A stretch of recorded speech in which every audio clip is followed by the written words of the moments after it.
6:33 on July 15th. Call the meeting to order. We have a quorum present. Councilman Schrader will be absent. This is a workshop session. And the first item is discussion of employee vacation and sick leave policy. Madam Mayor and Council, thank you for coming in early and hearing what we have to say as it relates to employee policies related to vacation and sick leave. This is in front of you tonight for informational purposes only, for discussion purposes.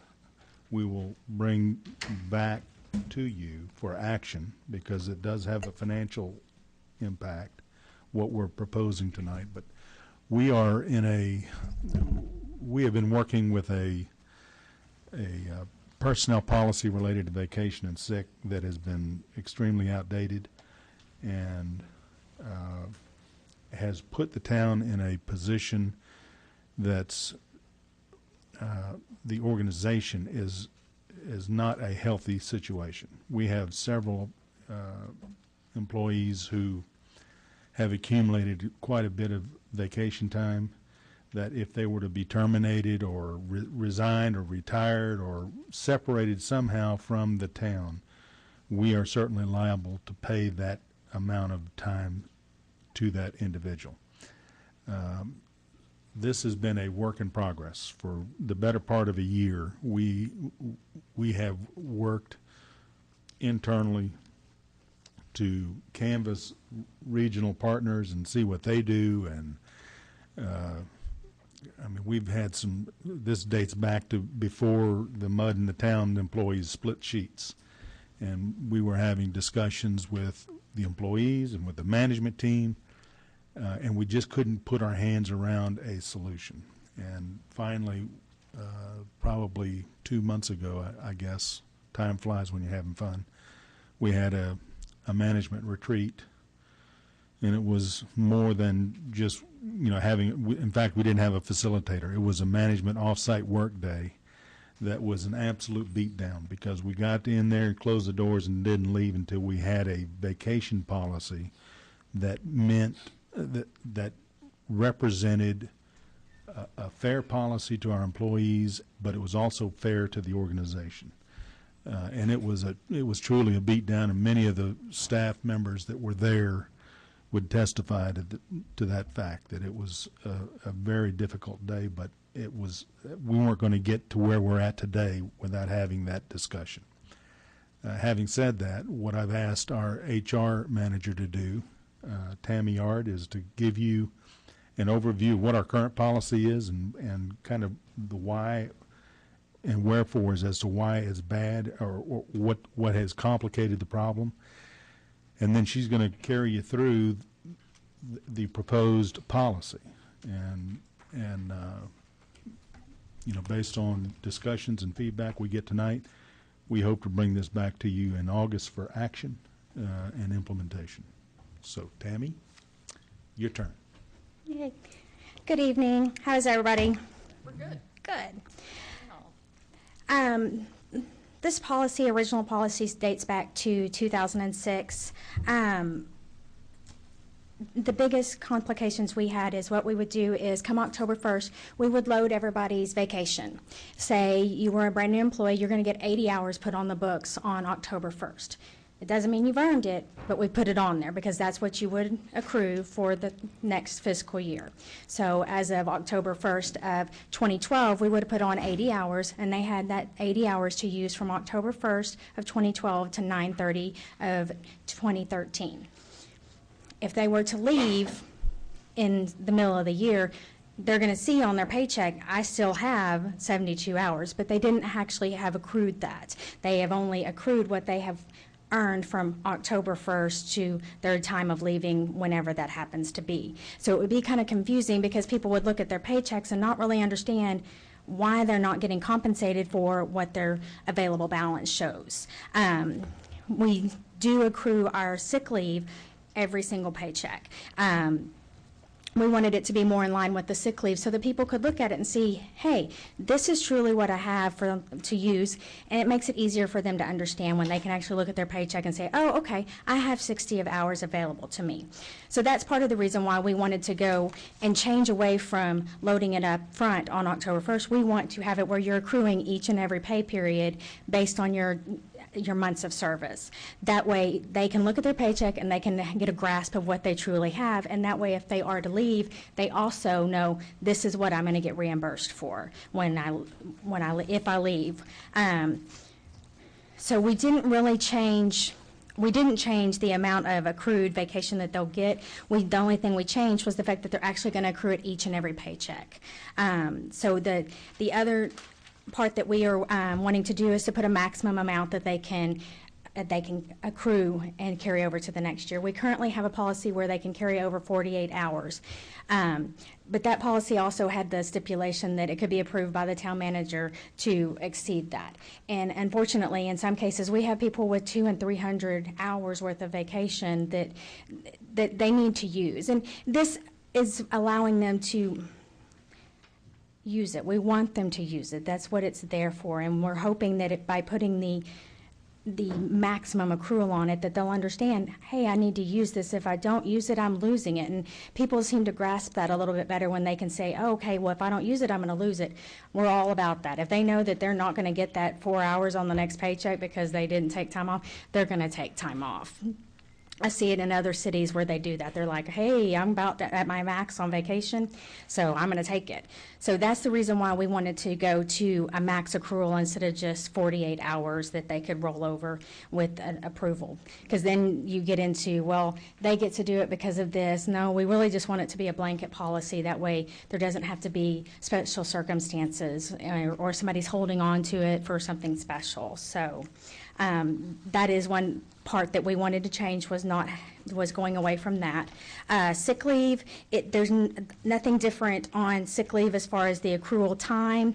The only thing that we were wanting to add again was a cap so that people would understand, once I hit this cap, I don't accrue anymore. And then until they use, and once they dip below that cap, then they'll start accruing again. So we did not change the maximum. We didn't change what they accrue each pay period. We just are changing and putting a cap on it so that we can better keep a hold on what people have. The other thing that we wanted to do was add a sick bank that people could donate sick time to in case somebody had a catastrophic event and were unable to. They were all out of their sick time. So we wanted to have people where they could donate sick leave. Right now, the policy we have in place is just that you can donate, and it becomes, sadly, kind of a popularity contest where if you don't like that person, then people don't donate to them. And we don't want somebody to be penalized for that. That's why we would rather do a sick bank and allow the town manager to have the say on who gets it and who doesn't. That way it doesn't turn out to be like, well, we don't like that person, so we don't want to donate. And we don't want to have that. Where Mike would be able to logistically look at all the things that's in that circumstances with that person and be able to make the correct decision upon that. So, Can you clarify that a little bit? Where did the days come from? what we would do is we would set up at open enrollment where they could donate a maximum of 8 hours or 12 hours in the firefighters, and that's all they would do. It's 8 hours sick time that they would be donating out of their bank. Okay, so you're donating to a bank and not to a person. Correct. Right now we have it where you donate to a person, but we would like to change that to be a bank so that we would be able to use it for anybody that needs it. And they would just elect that at open enrollment each year. We take out the 8 hours at open enrollment, and it's done for the year.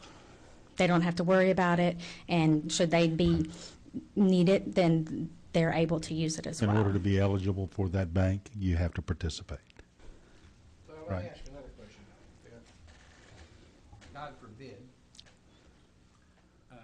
you have a bank and you have so many days in there, but let's say that we had a police officer that's injured in the line of duty, and he's going to be off work for longer than whatever's in the bank. We can't have both, where you could feed into a bank and give to a person as well? Well, when, Yeah. if it's an injury that's related to the line of work, then it's covered under work comp, and they don't have to take Okay, anything so out it's of his there. wife that had a stroke, and he's having to take care of the children, and he's gonna have to be off. I'm just saying, do we want to be so defined that they can't, I'm not a town employee, and so I don't have any days, but let's say that I had 5 days accrued, and I wanted to give him all of my 5 days in addition to whatever was there. I just wanted to donate those to help him out during this catastrophic period of time. I'm just. Well, you've not- got from my several 2 things cents at worth. play. FMLA is in play, and the bottom line is Family Medical Leave Act is in play, which is 12 weeks. What is it? What is it called? Rolling. It's a rolling It's a calendar rolling year. rolling calendar. 12. You're allowed 12 weeks of Family Medical Leave Act, or Family Medical Leave. You know, the bottom line is everybody sitting around this dais and others who manage this organization has work to get done. And, you know, if FMLA provides for 12 weeks, 12 working weeks, not the weekends, of absence before an organization can do FMLA anything. doesn't pay money.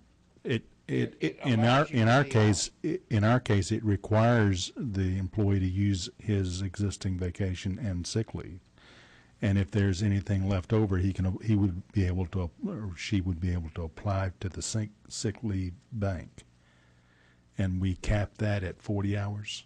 Isn't that right? I believe we changed it to 80. Oh, that's right. We capped it at 80 hours. Yes. One additional pay period. Yes. 80 hours. You know, you're out of pay, you're out of payable time. You can apply to the sick bank for one more pay period. The bottom line is we have work that's not being done because of whatever the situation. I know that sounds cold, but it's the reality. I mean, there are labor laws that protect you for at least 12 weeks. And we're trying to provide for that time being paid. And I think 2 weeks or one pay period of other people's time is certainly generous. I just asked him a question. Just so I understand, I mean, if you have somebody who's, calls in sick all the time and runs out of sick time, the bank isn't for that purpose. That's right. I mean, you can look at, and forgive me, I don't have the numbers. What is it that we're allowing in terms of a max accumulation of sick time? Max accumulation of sick time for 540. regular employees is 520, and for fire, it's 780. Okay, so 520 hours. And you think 40 hours of pay is a week, 80 hours is a pay period. That's a significant amount of time. That's about 6 months of hospitalization time, assuming that you were able to accumulate that much.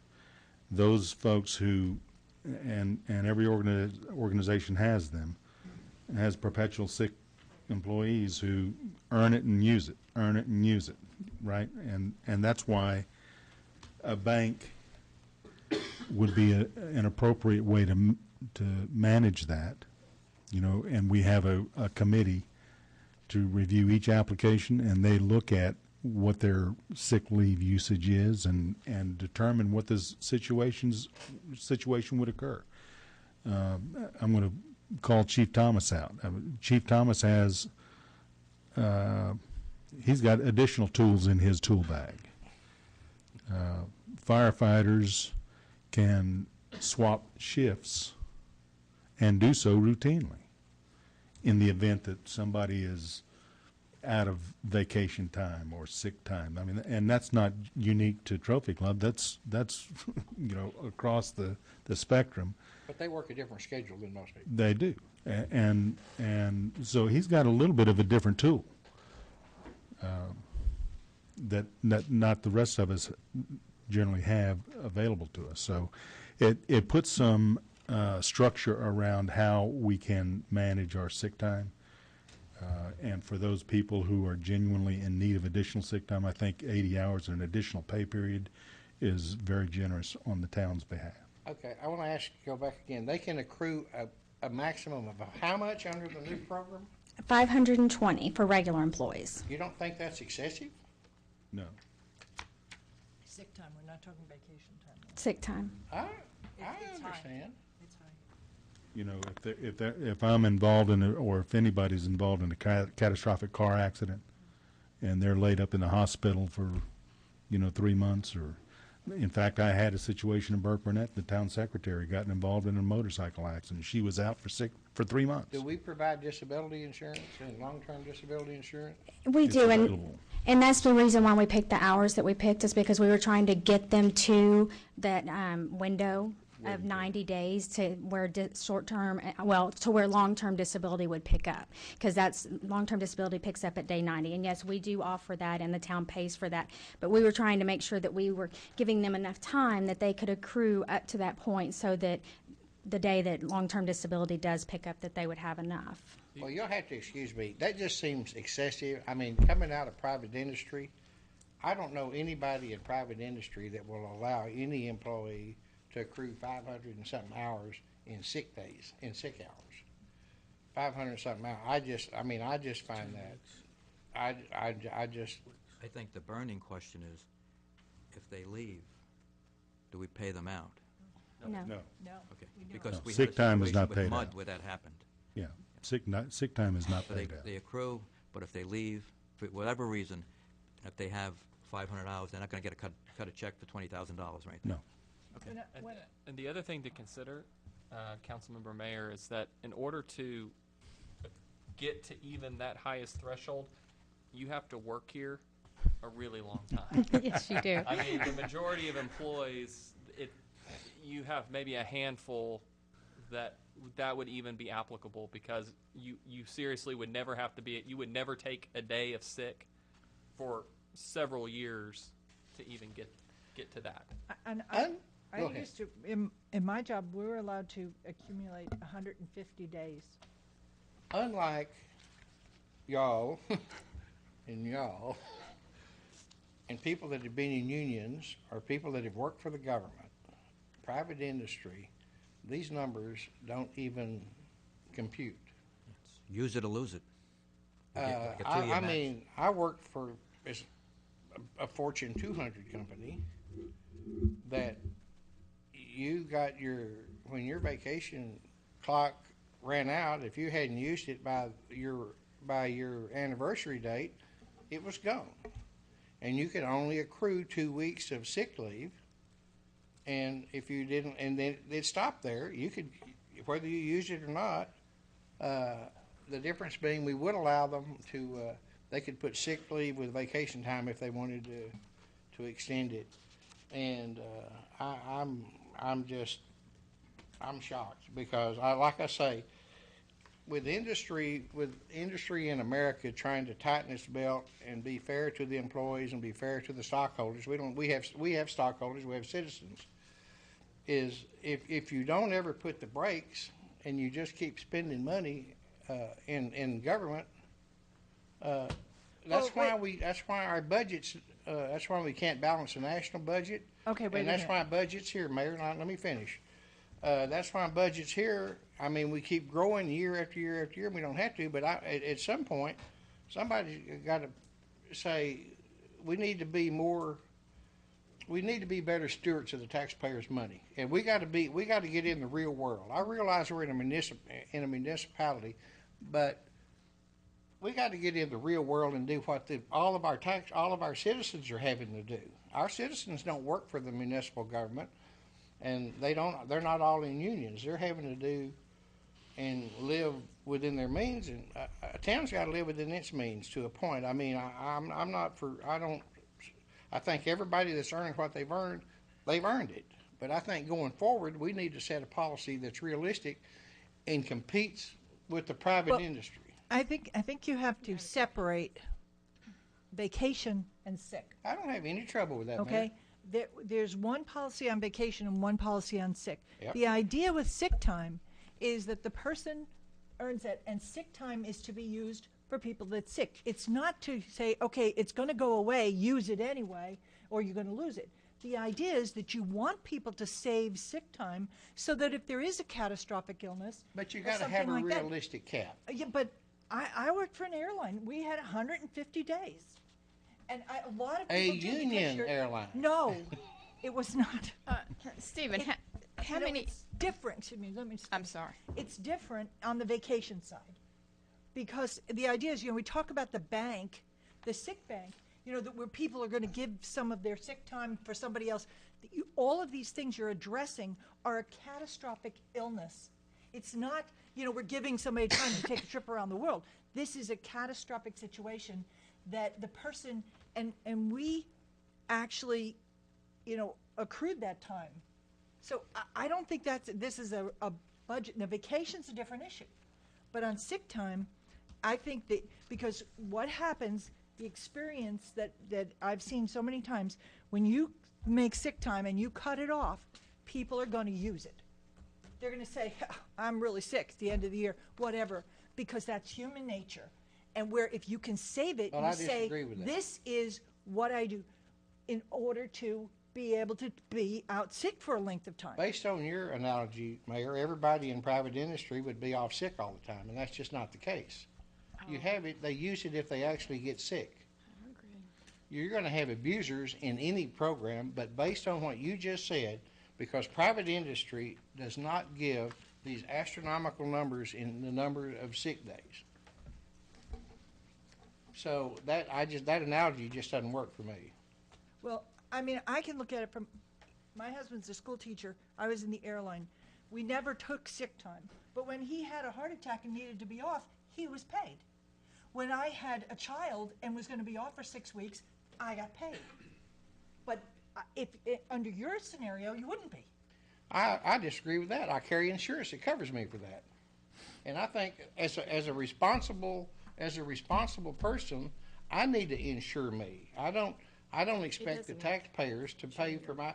I work up here. No, I mean I don't get paid for this, and I don't expect to get paid for it, and I don't expect the town to pay for it, and certainly Social Security doesn't pay for it. So I mean I carry insurance for that, and I just I don't know it's what kind of insurance you carry for covering sick days. disability, short-term and long-term disability, Mayor. Are I there any- realize you've been in an industry where you don't have to have that, but No, most I carry people, that insurance most as well. people have to have that.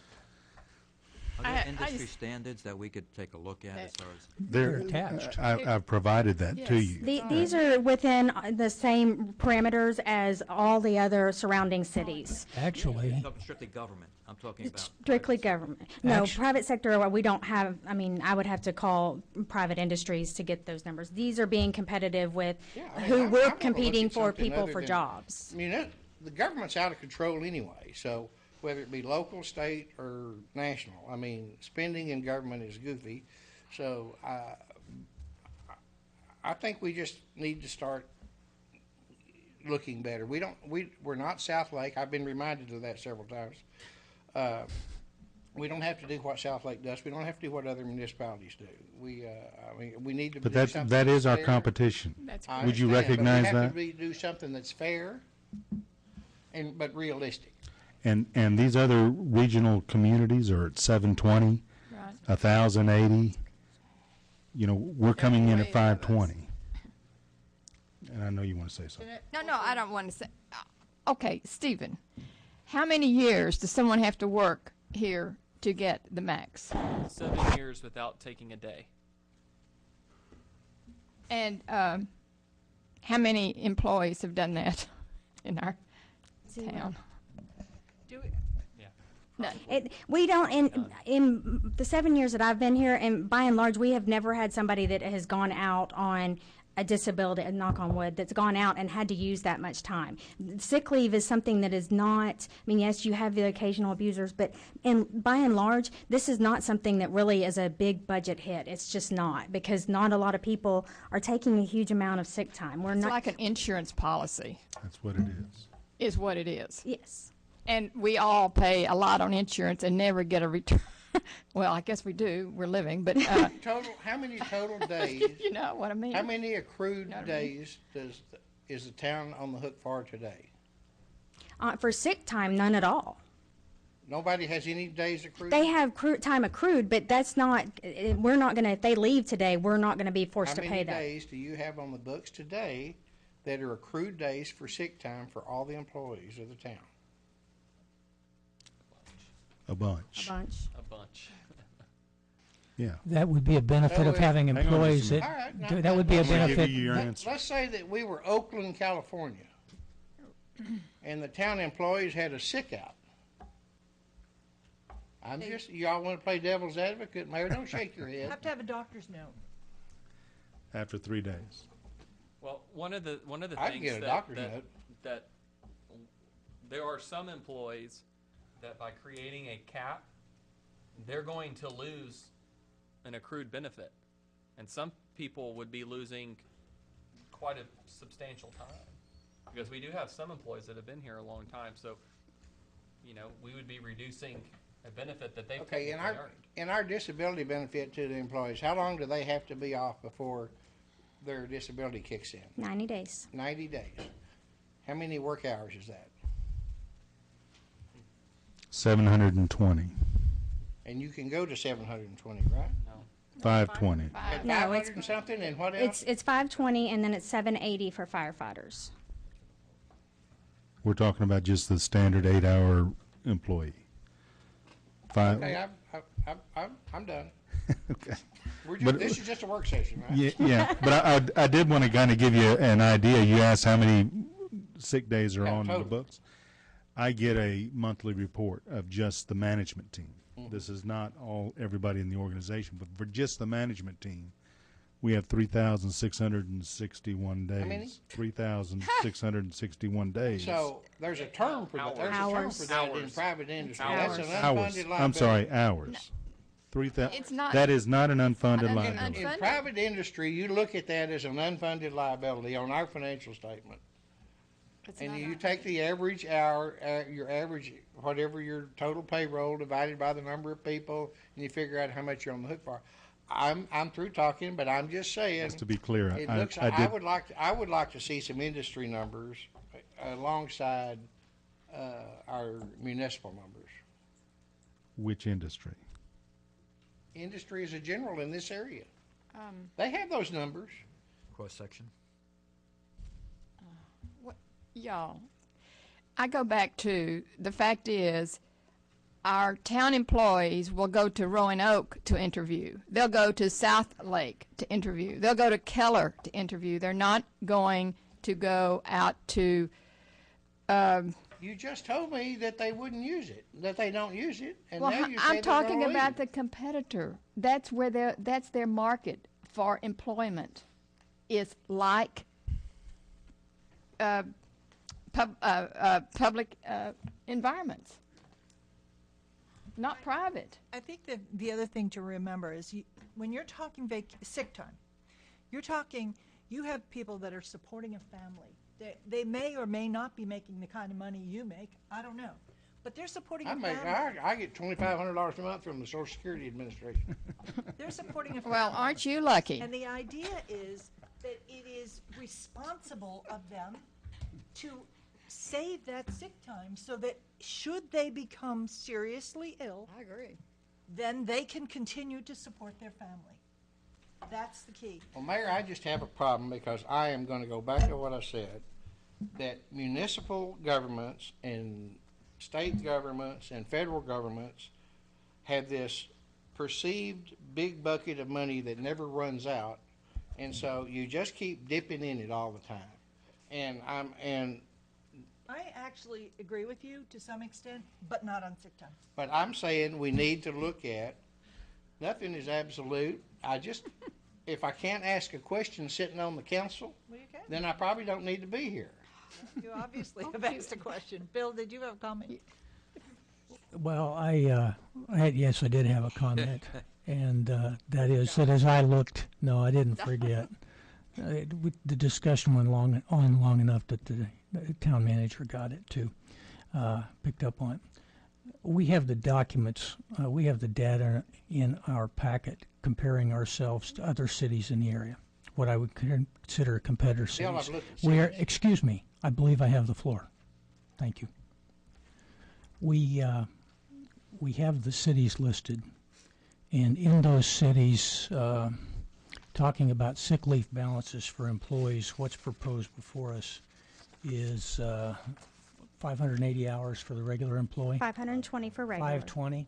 That's a match with South Lake and several of the other cities, but I'm sorry, that's lower by 200 hours than the other cities, with the exception of Grapevine, which I think it matches. When it Grapevine's Grapevine's also 520. You also matched the firefighters' hours at 780. The 780 is above the other cities by and large, who are at 720. As I look at the discussion, it seems to me that we have picked the most restrictive in the area to match at the 500 number. So when you talk about blowing up budgets, I would say that that's very conservative. You can say that because it's not your money. I'll yield the floor now. I think if you would continue. Okay. Where do you want to go now? The door.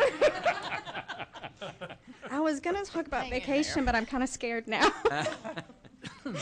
Go right ahead. Vacation leave, we are proposing the same numbers as before for, what you accrue each year. We are putting a maximum of that they can carry over 1.5 times what they annually accrue. So if someone has 80 hours on the books, they can only carry over 120 into the next fiscal year. The other thing that we are added in was where people have the option to sell back up to 5 hours of vacation, 5 days, of vacation each fiscal year. They can do that, say, at the tax time when they have a tax note that they have to pay, or say they need it at the holidays to help them pay for their holidays gifts. So that's the other thing that we're adding. That's not adding anything on their budget. That's already part of what's in their physical allotment for that year for vacation time. And they realize that, that comes off of their balance. So if they have 80 hours and they decide that they're going to sell 40, then they're down to 40. And that's what they have left. But they can do that at any time during the year. They can...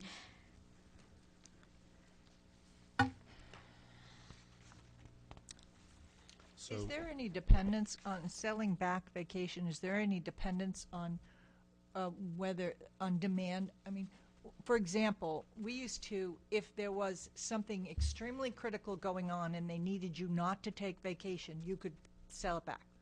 Yes, Do you because... have any kind of restriction on that? I mean, if you have a department where you have, no problem with people taking the vacation, are they still able to sell it back? Yes, they can sell it back for whatever reason. I mean, some people would prefer to have the money than necessarily the time off. And that's the reason why we put it in there, is because some people truly don't want to take the time away. They would rather have the money, because they would rather have a paycheck that has not just regular 80 hours, but an additional 40 on it. They'd rather have that extra 40 hours in pay in some circumstances. Depending on... Today, to answer your question, though, today we don't have that ability. Correct. If somebody came to me and asked me for time off and it was a critical time where I couldn't afford to give them their time off, there is no provision for me to pay them for that time off that they've earned. This provision would allow for that, assuming they haven't already bought their 5 days or 40 hours. But it allows them, really, it's an open thing. They can, regardless of demand. That's right. I have a question, Mayor. Mm-hmm. Is there a cap on accrual? You mentioned how much they can earn and how much they can carry over. That's the accrual. What's the total amount that they can accrue? On vacation, the max for the person that's been here over 121 months, they would have a max of 240 hours for a regular employee that they could earn in vacation. But And that's the max amount that we would be out of pocket should they leave. okay, if they've been here, I just want to be clear. They've been here so much, they earn this many vacation days. They can carry over 1.5 times that. But does it cap at so many days? I mean, is that the cap? Yes, it caps at 1.5.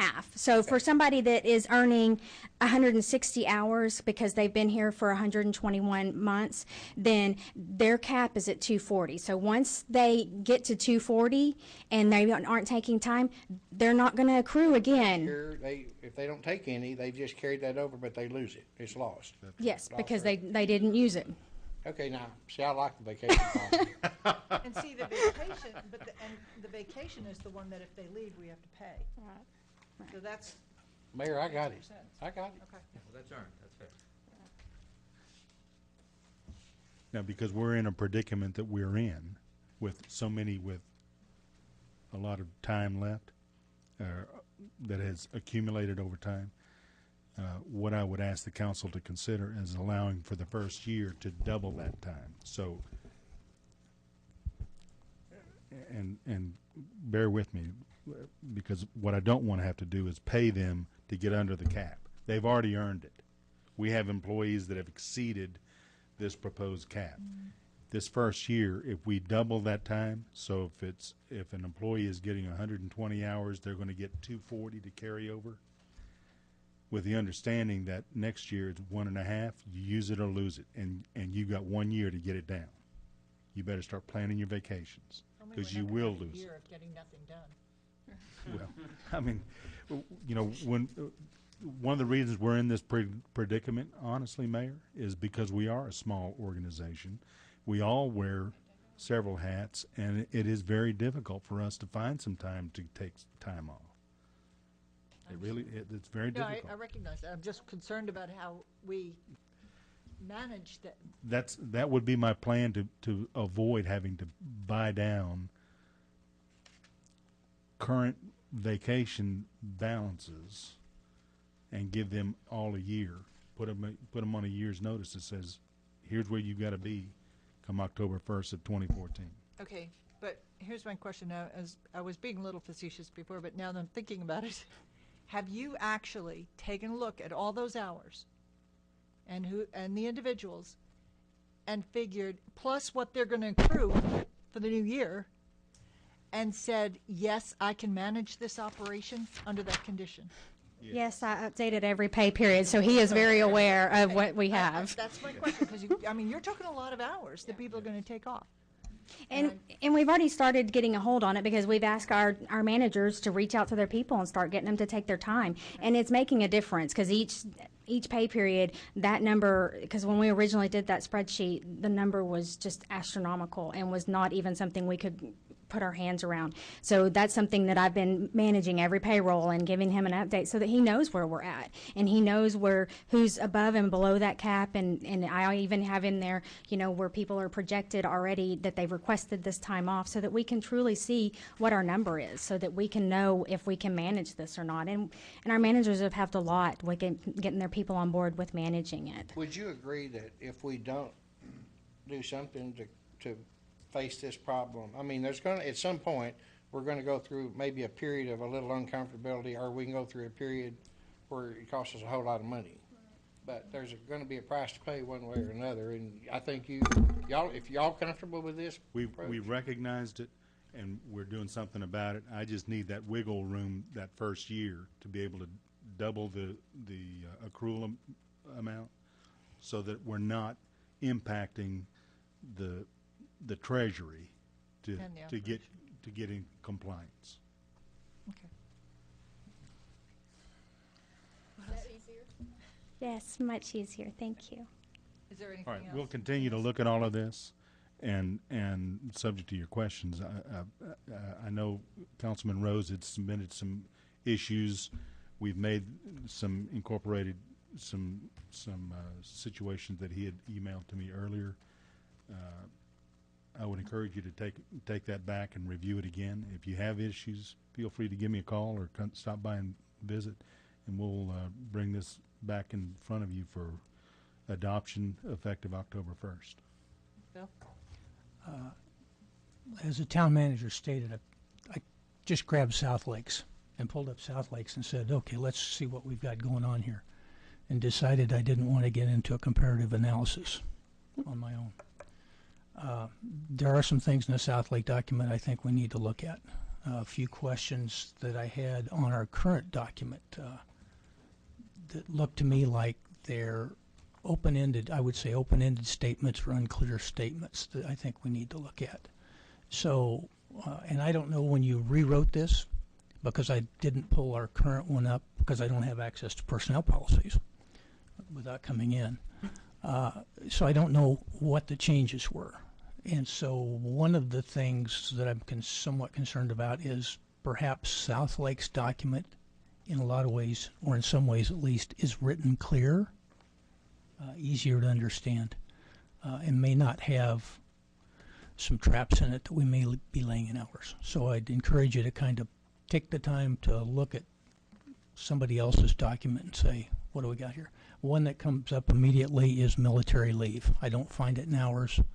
We actually have military leave. It's its own section in our Other personnel section. policies. Okay. It's not even part of this portion. Okay. Thank you. Okay. Any other questions? Anyone? No? Okay. Thank you. Thank you. Thank you, Tammy. Okay. We have Told you this would be easy. You. Bye, Dara. Okay. Discussion of agenda items posted for consideration on tonight's meeting. Do we have anything? Anybody needs to discuss about? Okay. So we can move into the regular session. Does anybody want to take a quick break? Take a 5 break. Okay. We'll take a quick break and go into the regular session at about 7:20. 5 minutes.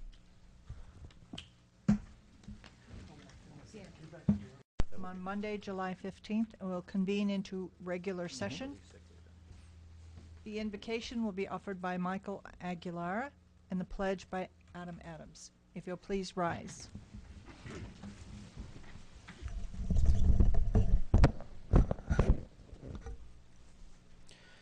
Our dear Heavenly Father, we bow our heads before Thee this evening to give Thee thanks for all the blessings that we have in our lives, for our families and our friends.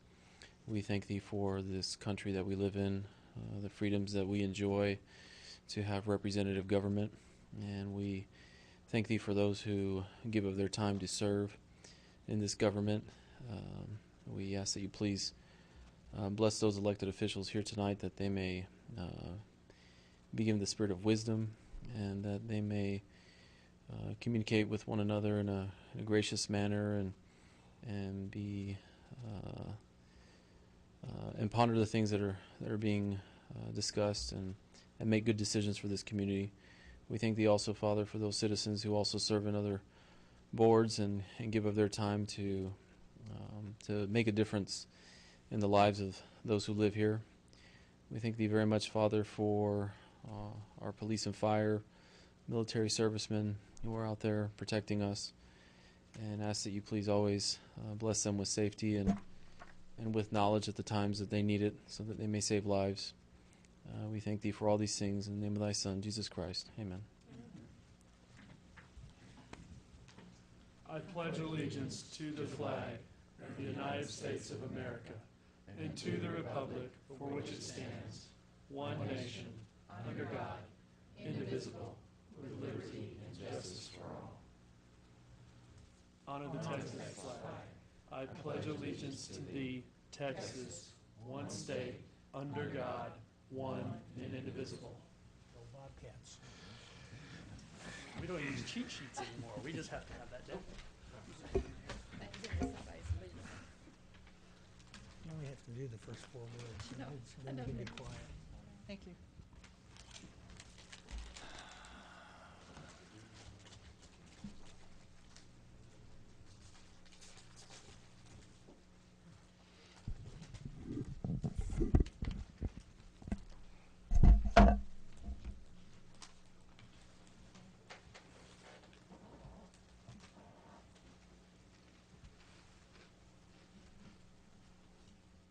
All right. The first item we have is citizen presentations. an opportunity for citizens to address the council on any matter, whether or not it is posted. You may speak up to 3 minutes, and to complete the speaker's form. That includes the topic of your statement. Topics of presentation should be limited to matters over which the council has authority. And I did receive one, which is Larry Hoover.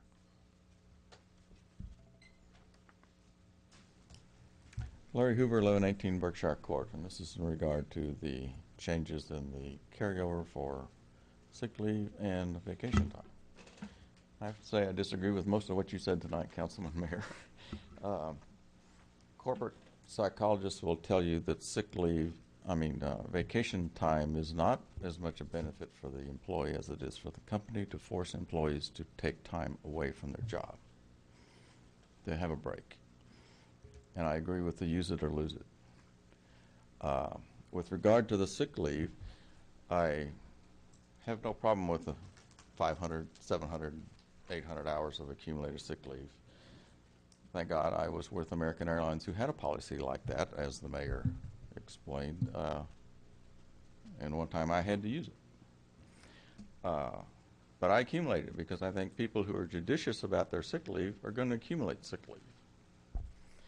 And I think it's patently unfair and borderline illegal for you to remove accumulated sick leave from someone who has accumulated it under the current plan. So you need to consider that very carefully. Even if you decide that you can find a lawyer that says it's not illegal, I think it's patently unfair and they should be grandfathered. Thank you. Thank you. Were there any other speakers? I did receive Patricia's test, so, okay. Okay, the next item is the consent agenda. All matters listed as consent agenda are considered to be routine by the town council and will be enacted by one motion. There will not be a separate discussion of these items. If discussion is desired, that item will be removed from the consent agenda and considered separately. Mayor, I move to approve the consent agenda with corrections to the minutes as annotated at the dais. Second. All those in favor? Okay.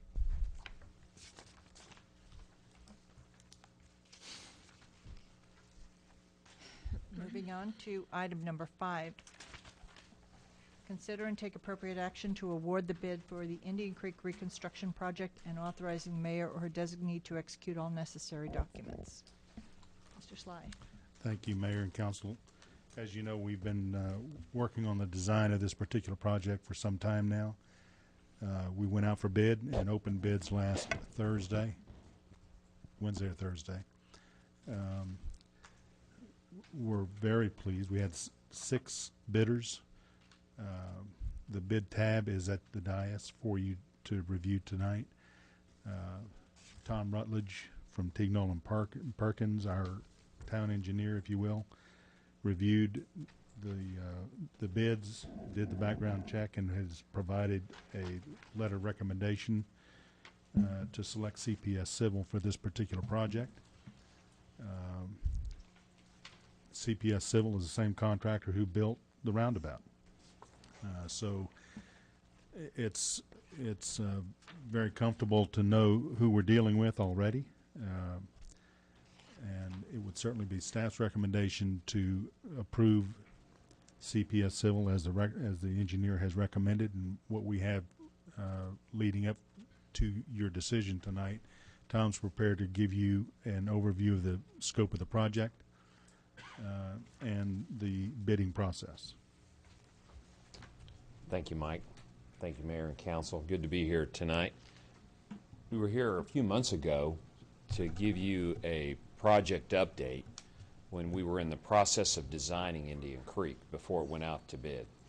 And through the whole process, as we always do with all of your projects, we always meet with Mike and the staff, go through the design to vet the whole design out to make sure that we're keeping up with the budget and all of those things and the design components of the project. Like Mike said, we put it out to bid, so I'm just going to kind of go through this with you a little bit. April, is there a pointer? Is this a pointer in here? Or is this a pointer? Okay.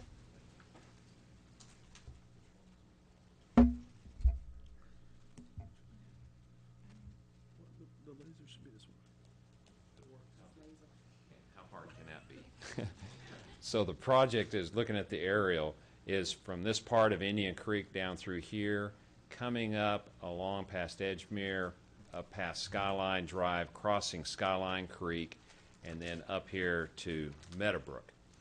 Tonight, there's two things that we have in the bid packet that we need council to approve. When we bid the project, we bid this as the base bid, which is this portion of Indian Creek, including the culvert crossing here up to Meadowbrook. And then we bid two alternates that are here for your consideration tonight that we need council to make a decision on. One is that we took an alternate to reconstruct this portion of Meadowbrook, approximately from here up to here, not including this piece of a cul-de-sac. And those street improvements there. As you can see from even this aerial where this is stained in here, one thing that Ed does a good job with as he manages your streets is to try to look at where there are issues with some of your pavement. And one of the things that we have that's right in here that had caused us to want to put this portion out as an alternate bid is we have a lot of groundwater there, and that part of the street stays wet a lot. And so the decision was made by staff for us to go ahead and design that, bid it as an alternate because it wasn't in the original scope. So that alternate bid is there before you tonight.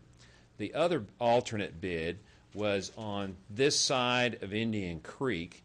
We bid putting sidewalk, 4-foot sidewalk in the parkway, in the right-of-way on that part of the street. And if you recall when I was here the last time, that was one of the things that we had put to council. There was a question about, comment about when we reconstruct the major streets, was to include sidewalks in there. And I'm going to come back to that in just a minute. And so we shared this with you. We did a sidewalk connectivity plan that showed how the sidewalk on Indian Creek would work and tie into future PD 30. The blue are existing sidewalks that you have right now, and then this green would be what we would anticipate would be constructed as part of PD 30. And so that's what we did in there. And then this gives you a little bit of a section of what that would look like. So if you took a typical section across Indian Creek, then the sidewalk would set 4.5 feet behind the curb in that 9.5-foot parkway, which is part of the right-of-way, and would set in here. So it would be 1 foot outside of the property, people's property. And then you look in plan view, this is a typical aerial view of what that sidewalk would look like as it come down Indian Creek Drive. So that's kind of what that looks like there as we look at that. So when you look at the project cost, this is the total base bid that you have in your bid tab tonight from CPS Civil. The paving improvements, the drainage improvements, these drainage improvements include that box culvert structure for Skyline Drive, plus upsizing and in adding additional storm drain system in Indian Creek to bring everything up to the current design guidelines for all of the town's drainage. And then the median improvements, and then there's some electric, and this electric that's bid there is the electric that we have. We have some light pendants on top of the bridge part of that with the columns at that bridge crossing. And I'll show those to you in a minute, what those look like. So you have the alternate one bid was $24,242 for the sidewalks. The alternate two bid for the Meadowbrook Lane improvements is $150,311. If you take all of those alternates with the base bid, then the total bid that would be awarded to CPS Civil would be $1,386,841. And that's in our letter of recommendation to you that you have before you tonight. And then the rest of the soft costs that we have, there's costs for Encore replacing the street light, the engineering, landscape design fees, the construction administration, the surveys and easement document preparation that we have to do along the creek. And then the town made a decision, instead of having the contractor do the construction staking, that number's normally in the bid, but because Ed felt like we can control the quality of that, so we'll do the construction staking on that, and that's the number. So the total project cost, including with all the alternates, if you take them all, and all the soft costs, is $1.6 million.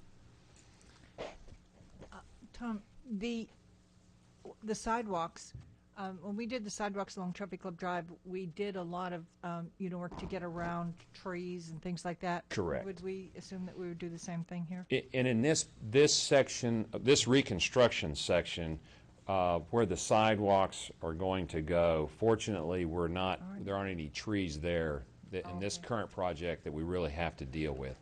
But it's a good question as you look at the bigger overall picture of this. As we move down Indian Creek, and as I've looked at it, and I know Ed's looked at it, there certainly will be some things that we'll have to meander or kind of adjust that walk around some of those trees. Our objective would be not to take out any significant trees as that sidewalk comes down Indian Creek. Just what kind of time is required to do this one, and then plus the two alternatives? Great question. If you look in that bid tabulation that you have there, if you go to the back of the bid tab on page 4, the contract time is also a requirement of the contractor to bid that time. So if you look at the bottom of page 4, where it says there at the very last column or row, where it says contract time, the base bid, substantial completion of final acceptance, the base bid's 120 days, and then there's 30 days in there for the punch out of the project and for him to get everything complete. So the total is 150 calendar days. Then if you take alternate 1, which is the sidewalks, that's an additional 15 calendar days, and then the Meadowbrook portion would be an additional 45 calendar days. 45 Yes, months. ma'am. Okay, thanks. 7 months total if you add 7. I have a question. alternates. I have a question, Tom, just Certainly. for clarification. On at the bottom of page 1, you have 20 trees. Where are those going? What we did there is those are trees that we have the landscape and median improvements that I'm going to show you here in a moment. We have some trees that are down there in the creek area of Skyline Creek, and show you, just kind of jump to that here. Right down in here. This is on the east side of Skyline Creek, and there's some trees back here that we're going to have to take out. We're not sure what the final result of that's going to be yet, because we're talking to property owners about those improvements there. So what we did to avoid a change order, so that the contractor, we negotiate with that, we pre-bid the trees in this project, so we have identified the cost of planting trees, although we haven't identified the number or the location of those trees. Let me go back to my question. Where are you planning on putting these trees? Well, we're not sure where they'll be put. That's why we haven't resolved that yet, and that's why we bid it. Are they to go in the median? Oh, no, sir. Those trees would be along in the creek section.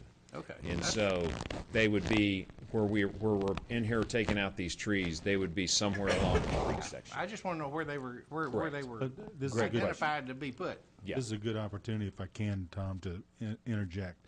The 4 property owners along the 4 corners of that bridge, we have met with individually. Some we have met even more than once, because we're going to be required to have additional easement in order to affect the improvements. We're widening the bridge, and we've got to have additional land to do that with. Each of those property owners' property line backs right into the middle of the creek, and there is an existing 10-foot easement on either side of the property line. So there's a 20-foot easement in there today, and the creek is actually wider than the 20-foot easement. So we've got to have additional easement, if you will, to make these improvements that we're talking about. We are still dealing with, and I've got 4 packets on my desk, depending on what you guys decide tonight, to go out to those property owners to affect additional easement. And part of that, we are presupposing that, we know that one of the issues that all of the property owners are concerned about are all the trees that will have to be removed. So we anticipated that and put some trees in the project already, in anticipation of either putting them behind their fence or inside their fence, or we're going to deal with that and negotiate individually with each property owner. And I would gather they'll be maintaining and water I beg your pardon, I didn't hear you. the water and maintenance. The 4 property owners will be taking care of the trees. Well, in the easement area, it's technically their property, but we're going to maintain the creek area, if that's what you're talking about. Okay. The town. So we'll be putting a sprinkler system in there for the trees, or No. Do we have an irrigation system? We called? have, only irrigation system that the town has is the irrigation system that is in the median. Right. If there's trees along those areas, as we look at that, we would take advantage of the property owners, depending on where the trees go, try to use their irrigation system to keep those trees irrigated. It's The kind of good like thing about the, I'm sorry, We Megan. wouldn't irrigate outside the sidewalk, around the sidewalk, that's our easement, but we wouldn't irrigate that each property owner does that. So it'd be the same kind of a thing. That is correct. They irrigate up to the back of the curb. The great thing about, good thing about our schedule is that the landscaping and tree planting will be done in the winter, which we all know is the dormant time, is the best time. So in planting trees, if anything gets planted along that creek area, we'll be able to get those planted and hopefully established well with the spring and everything before the summer. now will they be going on the outside of his fence? Well, that's, like Mike said, we're not sure because we're talking to the property owners about whether or not we put them on the outside or the inside of the fence, because it's so tight in there with the improvements that are going on. To plant trees, we really need to plant them inside the fence. Because if they're outside the fence and he doesn't have the sprinkler system, they're just going to That is correct. die. That's right. But we'll certainly work with the property owner. It's his property, and we'll put them where they want them. Now, are you tearing out the medians completely and building new ones? Yes, sir. And since you ask all of that with landscaping, let me just take you over there and we'll show you what we've got. I'm going to go back up so everybody can remember what the existing medians. So this is our existing medians along here, and the trees that are along here now. A lot of Adam, of course, is here tonight. And he can kind of maybe help us if we have any questions about that. A lot of those are the older Bradford pears, and this section here, those trees are pretty well at the end of their lifespan. And there's really no, I don't know, aesthetically, they're just planted in there. How they got put in there, we don't know, but they're there. And so as you march down there, you can kind of see the condition of the trees. Of course, this was taken in the wintertime through there, and you can see the condition of the medians as we go along here. And this comes down. There's the bridge crossing in here. This is a big opening in the median cut. And then this is the end. Skyline Drive is right here, and so here's the end of that. So what we did in working with Adam and the staff, we looked at trying to kind of come off of the things that are happening over on the west side of town with Trophy Club Drive and the roundabout and all the way up into the Highlands. Take some of that kind of theme in there. And you'll notice as I take you through the colored exhibits, there's a median type A and a median type B. And so we're taking this median is going to be type A, and the last one is type B. So the first one is type A, is to plant both ground cover and color with trees that are more strategically placed along here. So those first two medians would go back in with some trees, but also to dress up that whole median. And you can see where we're putting in some curbs, concrete curbs here, and some different treatments with ground cover. And then the type B is basically more of just ground cover. And the reason for that is that when you get down to that section right here, this is the area where the box culvert is. and we can't plant trees on top of that box. And so that box is pretty wide, and because we couldn't plant trees on top of it because of the root growth, we went ahead and created a different landscape palette here. Instead of just having a gap in here where there wouldn't be trees, went ahead and just created a different landscape palette in here that's similar in ground cover, but there's just no trees in there. And that probably makes a lot of sense anyway because of the intersection of Skyline, and kind of makes a transition from where we have medians to no medians anyway. Okay, I have a question. This is my night for hard questions. That's all right. I remember vividly when we were doing the roundabout and we were doing Trophy Club Drive and we were talking about taking out those trees, there was a presentation put on in this chamber of why we weren't planting trees down there because the rooting system tore up the streets. That is exactly right. And I'm the one who made that statement. Okay, you made that presentation. I did. And now we're looking at these medians and the trees are back. Great question. So I was wondering, what y'all putting some kind of Superman concrete up there? That's a legitimate question, and in fact, that question came up when we were sitting down with Mike and the staff and coming back, and Mike said, "Tom, you told the council about not putting trees in the median because trees do but it's been proven with the root system coming up under the subgrade, we'll pull the moisture out under that pavement, and you can go down Trophy Club Drive and see where we have still some of the old trees in there that do that." The one thing that we did on this, because there was both a concern about losing the trees that are there for the residents and trying to maintain some similarity of what we have along Indian Creek. So what we've done, as we have done for other cities where we've done streetscaping, we're putting in a root barrier. And that root barrier is actually just a plastic fiberglass shield that goes down several feet behind the curb when we reconstruct that, so the root zone cannot get up underneath the pavement. And that we've done, that is designed and bid into this project, and that's one of the things we've done with our landscape architect, is to put that root barrier in there. So how much more does that add to the cost when we could just maybe reduce it and not put trees? I don't know, because we didn't. Because it sounds like you're gonna have to dig down deeper. They do. And you're gonna have to dig. They certainly do. You know, in looking at our estimates, and I will say this, going back to our estimate here, that the project, as we have been estimating it based on unit prices both from the roundabout and other street reconstruction projects, our bids came in below our estimate. The median improvements, which is all of those median landscape improvements for $77,000, that was bid as a total cost, and so we didn't identify separately any of the root barriers. We just included it in the specification, so I couldn't tell you. But that doesn't seem like a lot, $77,000. It's about it's a little over $20,000 under what we estimated as we were doing the estimates. Are we going to change the irrigation system Yes, sir. with a drip instead of walk? Yeah, all the over irrigation concrete? goes to drip system. Every time we're in these meetings and we're doing something like this, we're doing a drip system, working with Adam and his crew to make sure we've got the right type system in there.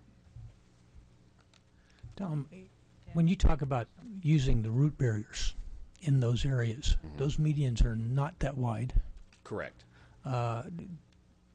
And I didn't look that close at the type of trees that you'd selected. So they got these Chinese mustache trees.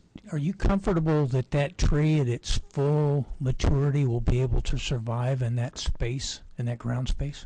Yeah. Our landscape architect, we've talked to him about that, and because all these trees are going to be nursery grown in a planter, not a transplanted trees that's balled and burlap, but they'll be coming in a nursery planter, that tree, when it's planted in that space, which will still be more than what's in that planter, that they will adjust to that.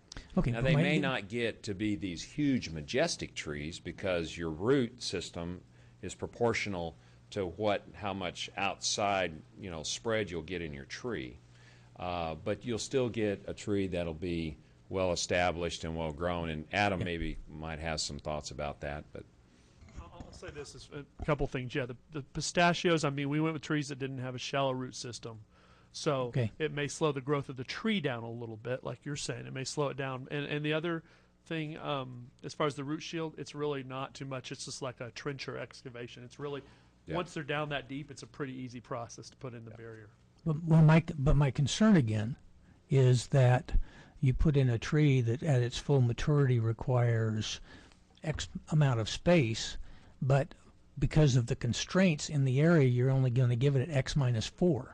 And so when the tree reaches short of its maturity, it's going to do poorly or die, I would guess. Just based on what I've seen, I think it'll slow down the maturation of the tree, and you may not see, as Tom was saying, you may not see it hit its full width out there, which honestly in a median might be a plus. I understand it. So I don't think it'll affect, in the pistachios, as far as that goes, you're looking at a plus 50. So, I mean, we're talking, you'll probably redo these roads again before. Okay. Before we. Thank you. I guess I got up under the wrong star this morning. I'm going to go back to that last meeting before when we were talking about the trees. I guess, as I recall, the night that meeting went on, there were a lot of people in this chamber voicing their dissatisfaction with the landscaping and the loss of the trees. I was not, by the way, one of those. I wasn't on the council then. I actually liked the landscaping. But one of the things the council put forth that night very vividly to all of those people that were in here and were upset was, this is the way we're going to landscape throughout the town from now on. And now we're not doing that. And I think that inconsistency in what we tell the citizens when they're up here and they have a concern about a particular issue, and then the very next major project that we undertake some year and a half later is putting back, and I don't care about the trees. I like the trees. I think it's the inconsistency of the message that we send.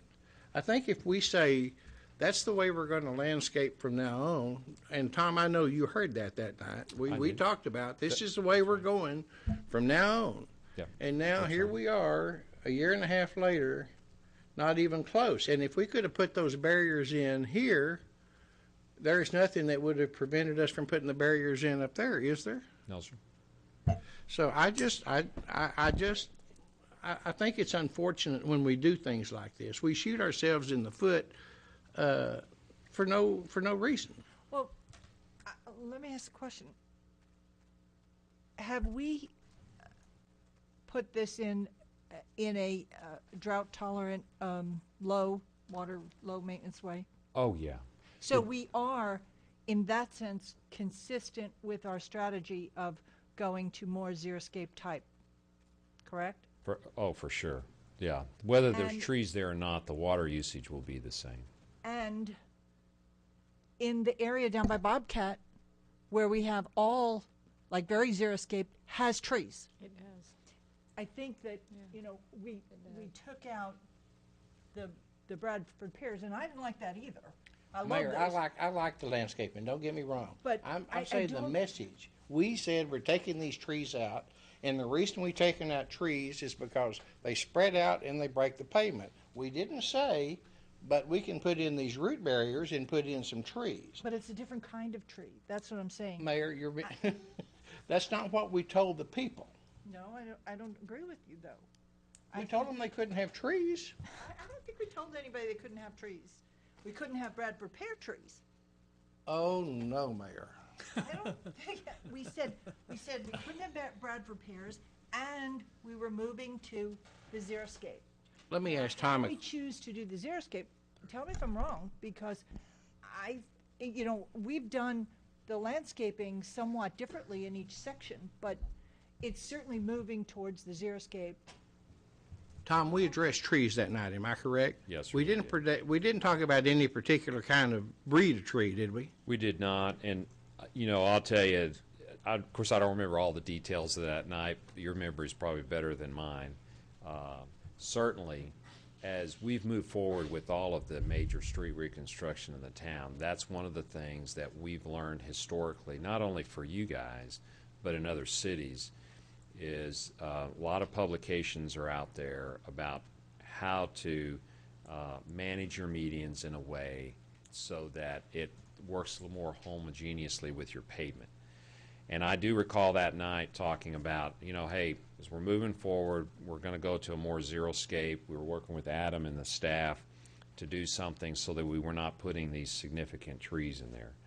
The one thing, when the tree issue came up on the design of this, that really we had not addressed that night and had not even considered, to be honest with you, came out of a median streetscaping project that we were doing for Flower Mound because they wanted trees.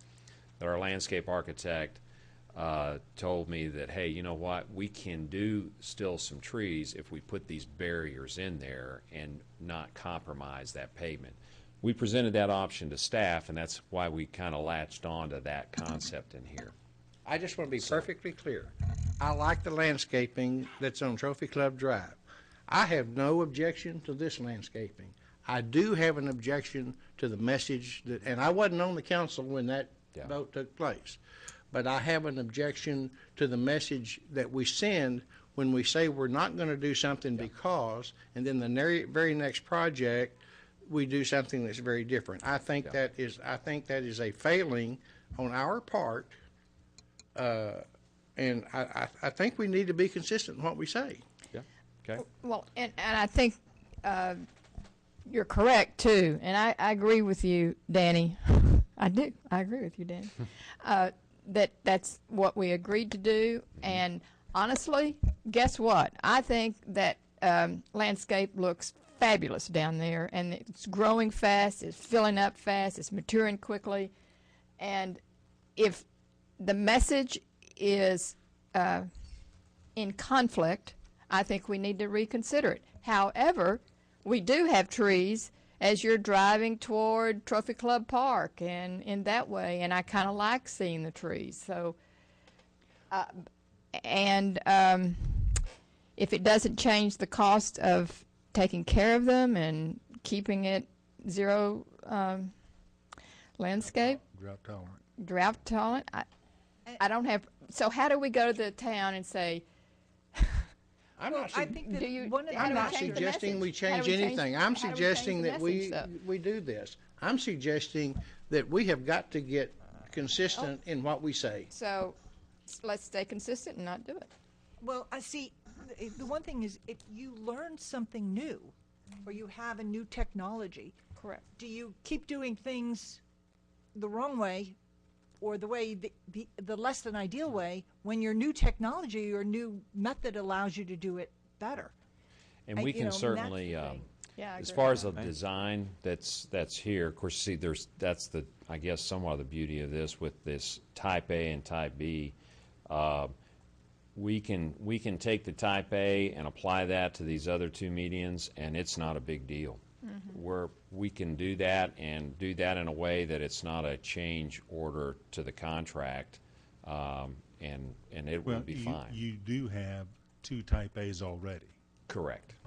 And the other Type B is exactly what you will see driving up toward Turnberry. Exactly. The Mexican feathergrass, the decomposed granite. If you go back to that chart for just a minute, if you'll look closely, it's kind of hard to see. There are 3 decomposed granite sections in that Type A median. The only difference between that median and what we did along Trophy Club Drive leading up to Turnberry and the lakes are the trees. We're adding the trees back. We had, if you'll remember, in one of those current slides of the medians, we had significant 5 or 6 trees that were not mature yet, and we were going to try to harvest them and put them somewhere else, and it became a very cost prohibitive for us to do that.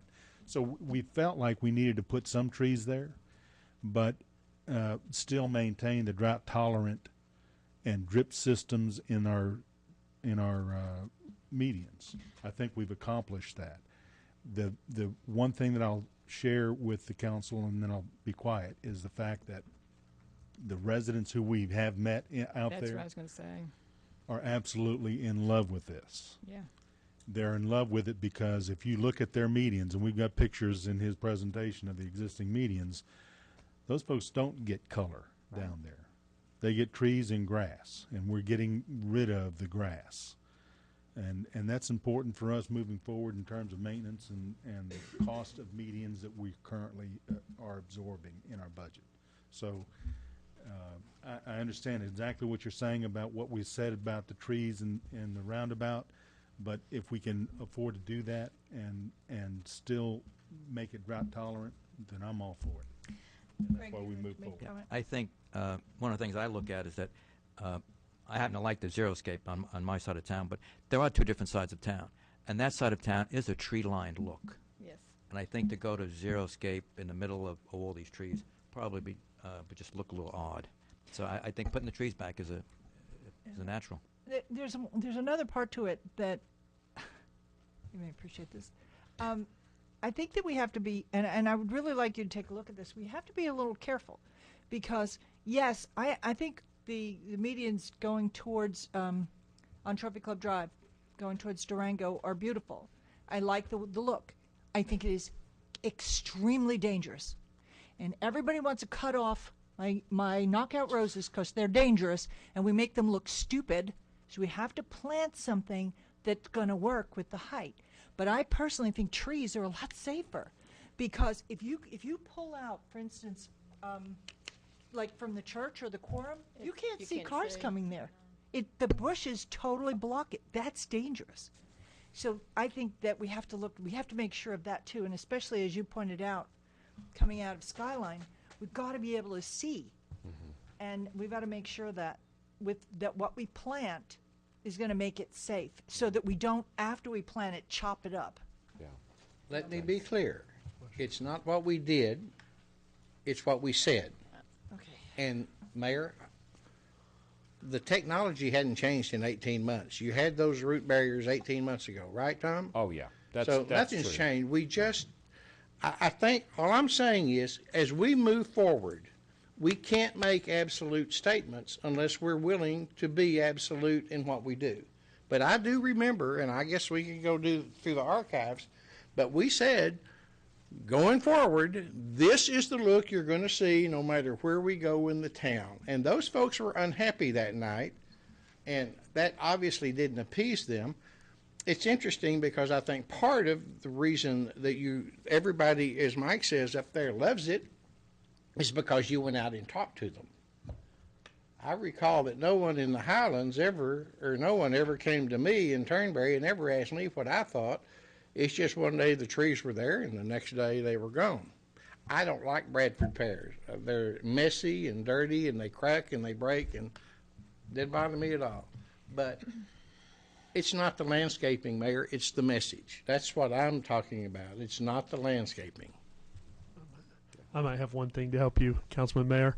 When we talked to Tim Mays of LA on this project, one of the things I told him was we need to basically come up with a standardization that's repeatable all the way down Indian Creek and through the town. Don't do that again. Well, no. But it can be repeatable. That was the design of this one, and so that was the plus of it, is this can be repeatable. Now, I would say this really quickly because, as the mayor was saying, you basically with landscape have the ground cover or hardscape on the bottom, the flora, the bushes, and then you have the arbor, the trees. I would say in the future, the one thing that tends to be the most open to creativity is going to be the ground cover, be it hardscape, be it decomposed granite. That in the future could be something, but this is a reproducible scenario that I think I'm pretty comfortable saying we could go to here on out right here. This type with some minor artistic fluctuations. No, because I'm agreeing with you. We designed this one so that we can do this in the future, and it doesn't constantly change.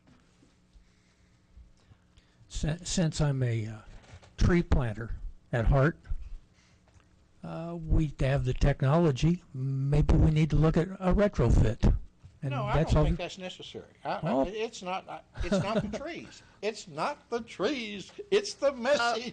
Can't help your message. Okay, we got it. However, I have to go back to this whole area because in the design and in the discussion of all the drainage and all the work that was going to be done, a big issue was trees in this area.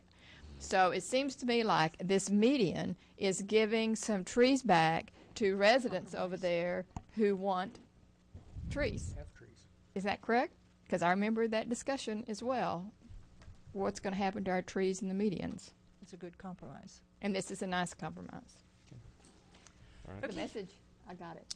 Madam Mayor and Council, the action item here is to consider this proposal from CPS. I just want to let you know, because it wasn't in your packet, but the engineer's probable cost of this particular project and what we've been planning for in terms of financing totaled $1.94 million. What it actually came in at, assuming that you did alternate 1 and 2, and that's what I'm comparing against, that 1.94 ends up at 1.647. Total, I'm sorry, 1637. Sorry, Tom made some adjustments on the fly, or on the sly. The mic's One on. of the two. So we're 300. So we are very, very comfortable with the number that came in. We think that 120 days or 150 plus another 60. Yep. So I mean, that's a pretty aggressive approach to this particular project. We have met with the contractor. He realizes what his the expectation is, and he has provided a traffic management plan that I think others didn't consider, that will allow him to do that a little bit quicker than others that bid it. And I'm very excited about getting this thing started, assuming we can get the additional easements necessary to get this Mayor. project off the ground. I'd like to make a motion. I would like to move that we approve and award the bid for Indian Creek Reconstruction Project, authorizing the mayor or designee to execute all necessary documents, including alternate 1 and alternate 2, for a total of $1.637 million. Second. Okay, You award it to. You need to say who you're awarding it to. CPS Civil. Just the name, if you would, just the name of the bidder. Who is the bidder? CPS Civil. Add CPS Civil to that motion. Mayor, you have a speaker. You have a speaker. Oh, I do? Okay. Sorry. You seconded it, right, Jen? I did second. Okay. But do we need to? Okay, thank you. And we do have one speaker, Kevin Callahan. Before he speaks, I'd like to amend my motion. 1.637841 to be exact. Okay, thank you. The correct number? Yes. Well, down there at the bottom. Just to be clear, the contract with the construction company will be 1.386841. That's the that's what you're awarding tonight to CPS. Okay. The rest of those projects, It's additional. it's just been over and over and over again. I think Councilman Lamont would agree. You know, when you award a bid, everybody accepts that number as the construction cost. and Well, in my fact- motion didn't have that in there, and then you made me add the company. So my original motion was for the whole project. It was for the entire thing, but we're actually awarding 1.386841 to CPS Civil. You want me to amend it again? Start over. I will amend it to be to, what's the name of that construction company again? CPS Civil. CPS Civil, 1.386841, and overall for the entire project, $1,637,841. Okay. Second. That's I right. still second.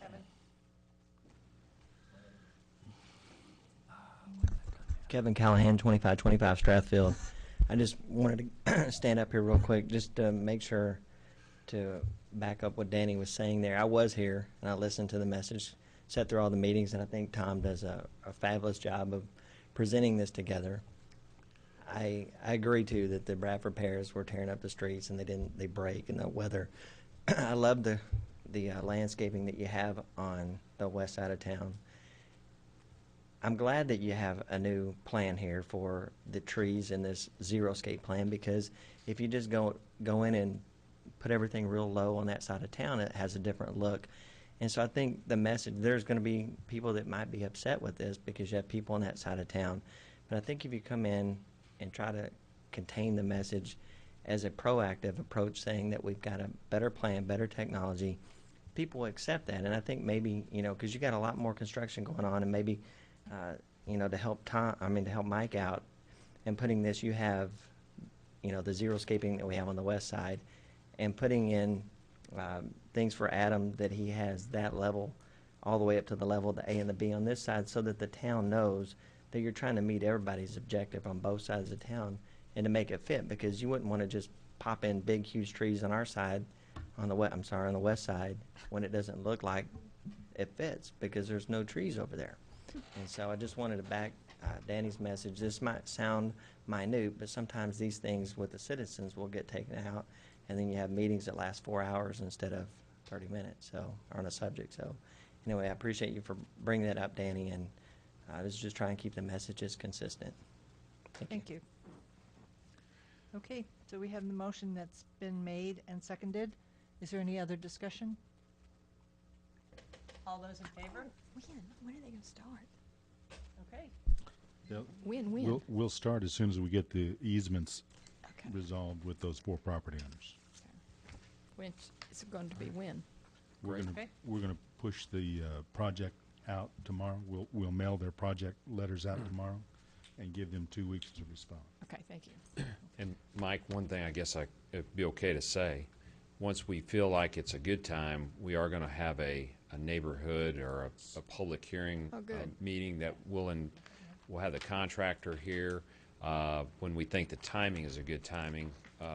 Probably, we'll see how the easements go.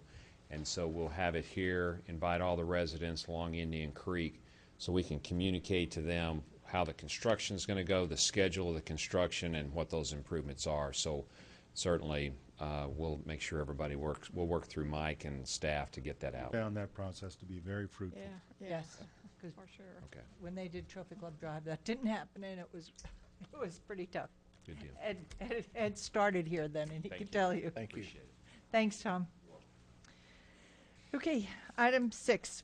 Consider and take appropriate action regarding a request for approval of a final plat for Neighborhood 8, Phase 2B, consisting of, Carolyn, is somebody going to be here to? Okay. They were here. Consisting of 65 residential lots and 4 open space lots for a total of 14.421 acres located in the Highlands of Trophy Club at the southeast corner of Trophy Club Drive and Trophy Park Drive. Basically, this is the last piece of Abbey Moore, right? Correct. Subdividers agreement. Consider and take appropriate action regarding a subdividers agreement between the town and Lennar Homes of Texas Land and Construction for Neighborhood 8, Phase 2B, and authorizing the mayor or designee to execute all necessary documents. Mayor and council, this is the 3rd and final phase of Neighborhood 8, also known as Abbey Moore. It is a little over 14 acres. It has 65 lots, residential lots, and 4 open space lots. And they've met all the criteria set forth within PD 27. They haven't exceeded their number of total platted lots. The maximum was 185. It'll be a maximum allotment of 183 when it's all said and done.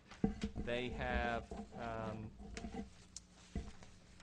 agreed to the open space requirements within the subdividers agreement.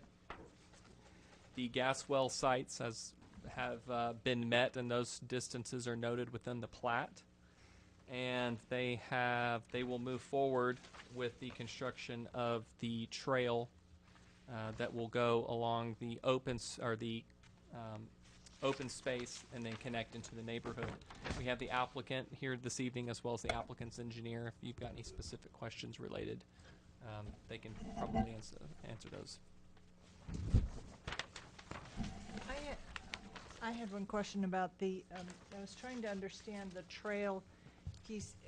It's sounding from the notes I was looking at that it was just a sidewalk across one piece of open space, and I was trying to figure out how it tied in, but they said it wasn't on the diagram, so. It ties in, if you look at your map.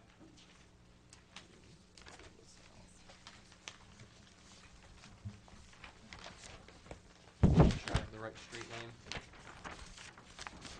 It runs from the open space from Trophy Club Drive at the kind of the end of Trophy Club Drive there, along the common area, and then it will pick up at the end of Sheffield Drive, and then head north along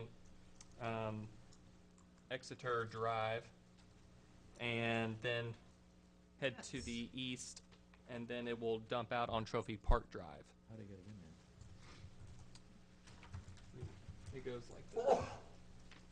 So there's a sidewalk down Trophy Club Drive, and then they'll pick it up here, take it along the cul-de-sac of Sherwood, through the common area, and then up to Sheffield, kind of at the conclusion of that. Okay, I just said Exeter. I didn't see it. Sorry, that Exeter Drive, it goes north, and that's actually a 6-foot sidewalk that goes to the north on Exeter Drive. And the trail and the alignment of the trail and the improvements were detailed in the prior plat for this development in Phase 2A. But it was not constructed until this phase, till the final phase. They wanted to wait until they had most of the construction out of the way, and then they would construct this portion. So that will allow for, I guess the thing I was trying to get is whether a lot of this section, a lot of Abbey-Moore backs onto the core. And we're not talking about a trail along that backside there. Yes, part of it within the HOA common area, there is a trail, and you'll see it meander. I'll hold this up. Through this area here, here's the end of Trophy Club Drive. From here, it kind of meanders through some open space there. Oh, some okay, common that's area. what I was trying to figure out. And then it picks up here and goes up the street this way. One of the issues with taking it all the way around is that there's some significant topography issues as well as tree issues. And if you were going to bring in that side, or if you were going to take that sidewalk kind of around to the east and north of that gas well site, you would have to bring in some fill dirt, you would have to remove some trees, and you may or may not be ADA compliant. And then at that point, because that is flowage easement, if you bring in fill, then you're required to have Corps approval on it. And quite frankly, that can be an arduous and difficult process. And for all parties involved, this made the most sense. The HOA will be responsible for maintaining this trail, or for this sidewalk, but it will be public.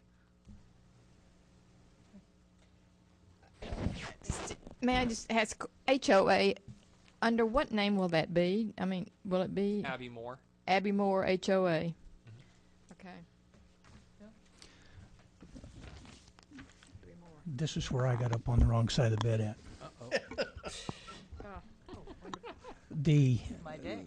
The PD document, and I would like to speak to the developer's engineer.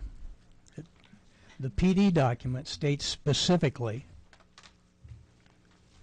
a connector trail in Neighborhood 8 behind open space is required. Yes, sir. That is correct. And my name is Jason Stephen. I'm with Jacobs Engineering. I'm with Robert Gravely with Lennar Homes. Mr. Rose, you're correct. The PD does require a connector trail in the open space. That was a direct quote. Yes, I'm in agreement with you. Behind open space. Right. We have I guess the first question, behind the open space is the Corps' property. We are building this trail right now in the HOA private open space that will be maintained, will be constructed by the developer, and will allow public access. But the intent is for it to be in the open space.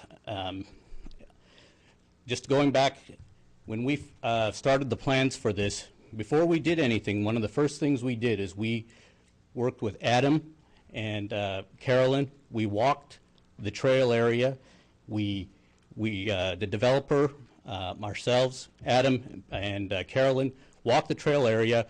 We came up with an appropriate alignment and through the open space in the perpetual flowage easement. And then when we got up to that corner at Sherwood Drive, to make that turn and go around the well site and over to the east side of the well site, as Mr. Seidel mentioned, it was heavily treed.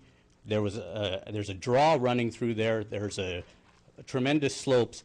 It would require, as Mr. Seidel said, tremendous amount of tree removal, tremendous amount of grading and core approvals and stuff.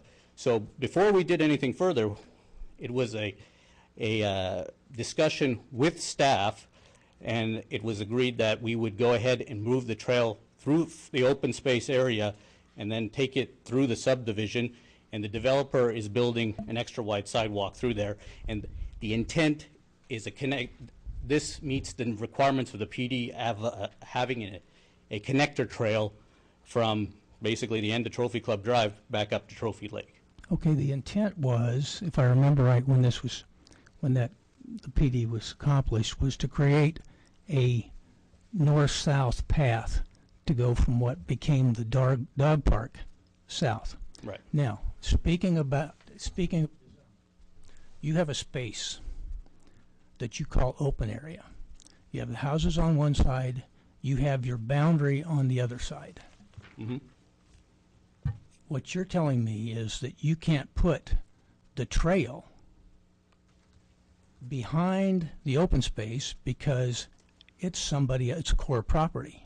What I'm saying is you've got a definition issue because you've got X amount of space that's open space. You put the trail right there, taking up the 6 foot of the open space on your side of the boundary, and the trail is behind the open space as defined in the PD. Now, I also have walked the property multiple times, before it was graded and after it was graded, rough grading. And I was out there last Sunday, walked the property. I will grant you that there is or are slope issues.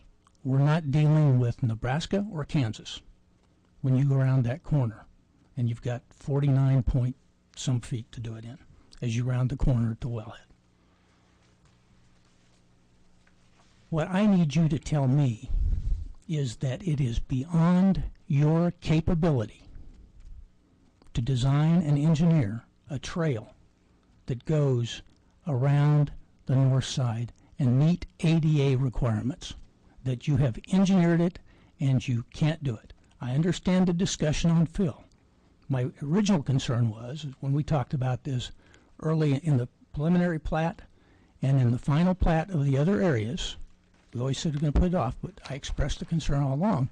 The concern was that you weren't going to be able to do any work in the flowage easement and how you were going to work the trail and stay outside of that flowage easement. Now, the current discussion says is so long as you don't bring in fill, you can put the trail in the flowage easement. Correct. Now, can you tell me that you're unable to engineer a trail around the north side of that well without bringing in fill? Based on what I could tell, I believe that's the case. To be honest with you, we didn't look at it in detail. We went out there, we looked at it in detail as far as design goes, because we looked at it on the ground and it was just difficult to do. Perhaps there is a way to do that, but it would involve a lot of grading, a lot of tree removal and core approvals. To make the intent of the connector trail between Trophy Lake and Trophy Park Drive, I think we've come up with the best solution, and staff was okay with it. Sir. Okay. Now, I will agree with you. What I'm talking about is more difficult. Yes. Clearly more difficult. And when we talk about trees, there are two lines of trees out there. One of those lines is trees. There's a bunch of trees about that big around, tightly put together. A bobcat takes them out real quick for a trail. So I don't see that particular, the tree issue, I don't see as an issue. Let me talk about a plus to putting the trail up there. We have a dead, dying, diseased tree, undergrowth, and weeds ordinance in the town. That area that we're talking about, north of that wellhead, those wellheads, I don't see as something that's going to be easy to maintain. Because you're going to have to get in there and clean it out to begin with. And that, as you said, it's difficult to get through. If you are a wild hog, it's not too bad, because if you can get down and walk at that height, you can follow their paths and get right through it. Or if you get down in the very bottom where there is no brush, you can get through it. But you've got cleanup to do down there. And once you get the cleanup done, you're going to have maintenance. So as I was looking at it, I'm going, if I've got to get equipment through this area to do maintenance, wouldn't I be better off if I had a 6-foot trail to drive it in and out on? As a plus. Now, like you say, and I look at it from your side too, it's going to be more costly to do that. More costly because otherwise you're working a 4-foot sidewalk through a neighborhood that you're already going to spend 4 foot on the concrete on, and now you're going to have to, you're only going to expand it 2 foot. Whereas if you go the other way, you're not just buying 2 more foot of concrete, you're buying a total of 6 foot of concrete. So I understand just paving in Nebraska, the additional cost factor you're looking at. But like I say, I need you to say, I can't do it. Well, what I will say is we worked with the staff, walked it with them, and everyone was in agreement that would be a difficult place just due to the tree removal and the slopes to take the trail. And what we agreed to meets the intent of the connector. So I agree with you. It would be a lot more difficult. It would be a lot more costly. There would be a lot more approvals, a lot more tree removals, which we don't want to do, to put the trail through there. But we, as the developer, the engineer, and the town staff, felt that the alignment that we chose collectively as a group was the best choice for this project that met the intent of the PD. Okay. I just want to ask a direct question. Sure. You work with staff on this? Yes, we did. Staff in agreement? Yes, sir. I'd like to make a motion. P&Z approve it? Yes, sir. Yeah. I would move that we approve the request for approval of final plat for Neighborhood 8, Phase 2B, consisting of 65 residential lots and 4 open space lots for a total of 14.421 acres, located in the Highlands at Trophy Club at the southeast corner of Trophy Club Drive and Trophy Park Drive. A subdividers agreement, consider and take action regarding a subdividers agreement between the town and Lennar Homes of Texas, Land and Construction Company for Neighborhood 8, Phase 2B, and authorizing the mayor or her designee to execute all necessary documents. Second. Okay, the motion's been made and seconded. Is there any discussion? I have one more question, and that is on the number of lots, the platted lots. And I'm not sure that maybe staff can answer it. Back when we originally replatted this property or redesigned this property from townhomes to multifamily as it is, there was a calculation and a cost factor that was made that applied, I think, across PID payments or something someplace based on the number of plats. Since we're reducing this number of plats from 185 to 183, do we need to redo that calculation somewhere along the way? Can I answer that? Sure. As each phase of this Neighborhood 8 has been developed, They have been doing that calculation, and the payments have been made into town in accordance with that. So, in fact, I think today we work with we got the payment amount from the PID assessor, and the check was dropped off at the town today. So that's been happening since Phase 1 with Phase 2A, and it already has been paid to the town today. Well, I understand part of it, but this was a large computation taking all the homes and the total Right, and of the homes. the city, the town has a, is it a PID advisor who does this, and they are doing it. Administrator. PID administrator, and the administrator has taken that into account. Okay. Yes, sir. Good. I have a question. I have to say, I kind of am in line with Bill to an extent. I personally think a wider sidewalk through a neighborhood does not a trail make. It's not a trail. I don't care how you stretch it, and we've done it in other places. And I would really ask anybody to tell me where those trails are, because they don't know that that's just a wider sidewalk through there, and it doesn't feel like a trail. It doesn't feel like, you know. And so my question is to staff: are you absolutely sure that this is not a workable solution? I'm sure there's always how much money do you want to spend, Yeah, and but how much how time are much- you willing? And I think if this was something that the town and the council had wanted to investigate, then when you approved the plat for Phase 2A with the developers agreement at that point, then those concerns should have been raised. At this point, I think They that's largely Or on. raised? Here, and I'm going on history now, but I don't think that when PD 27 was approved, that the trail even extended down through neighborhood 8. It's not on the diagram. That's right. It's only in the verbiage. Lennar has done this trail as a gift to the town. No, it's in the PD. It's just not on the diagram. It's not on the diagram, and nor were they in.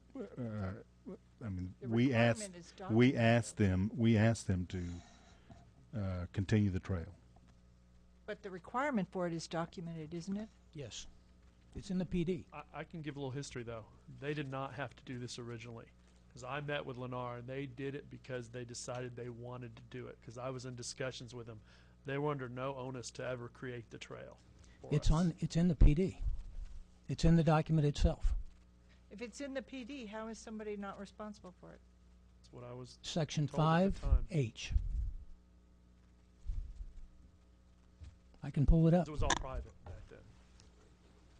The other thing, as far as the 2A discussion, on September 13th, 2010, developers shall connect to the existing trail at Phase 2A. That was the discussion. We had a discussion about where the trail was going to go, talked about the flowage easement, the impact within that flowage easement, and the answer at that time was, we're not going to talk about it now. We're going to talk about it at the end, because I'm going to put it in at the end. I'm not going to do it now.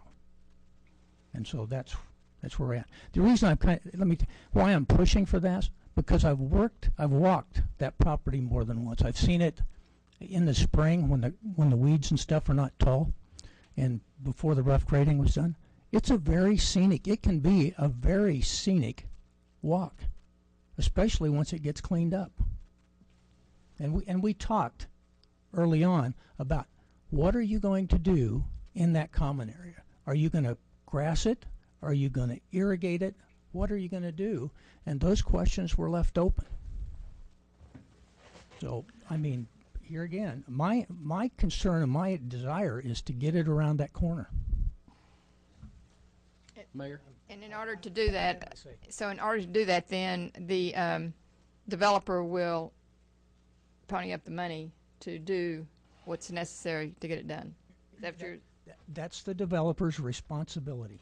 And again, what we did, and I know I've said it many times, before we started anything on this, we met with staff out there, and we looked at it, and we all came to a consensus as a group, as a team, that what we've presented and what has been approved by staff was what was acceptable and met the requirements of the PD. So I ask you tonight to please approve as such. Mayor, I just want to say one thing. This is one of those things, we hire staff fulfill a function. They have fulfilled that function. The developer came to staff. They worked out something that seems like a reasonable compromise to me, because it's kind of like those trees in the median. Back when you originally talked about this, when when nothing was over there and the PD was drawn up, but then when it comes down to the end, now this has been gone through several different iterations. It's gone through P&Z, it's gone through staff, and this is one of those comments that you hear that I've heard myself now that I used to not think were true. Doing business at Trophy Club is difficult. P&Z's done it, staff's done it, and we just need to approve this. We don't need to delay the home building that's going on and the growth in our town to figure out if we can build a trail a little bit north of where it is to satisfy something that was conceived back before we were even at this point.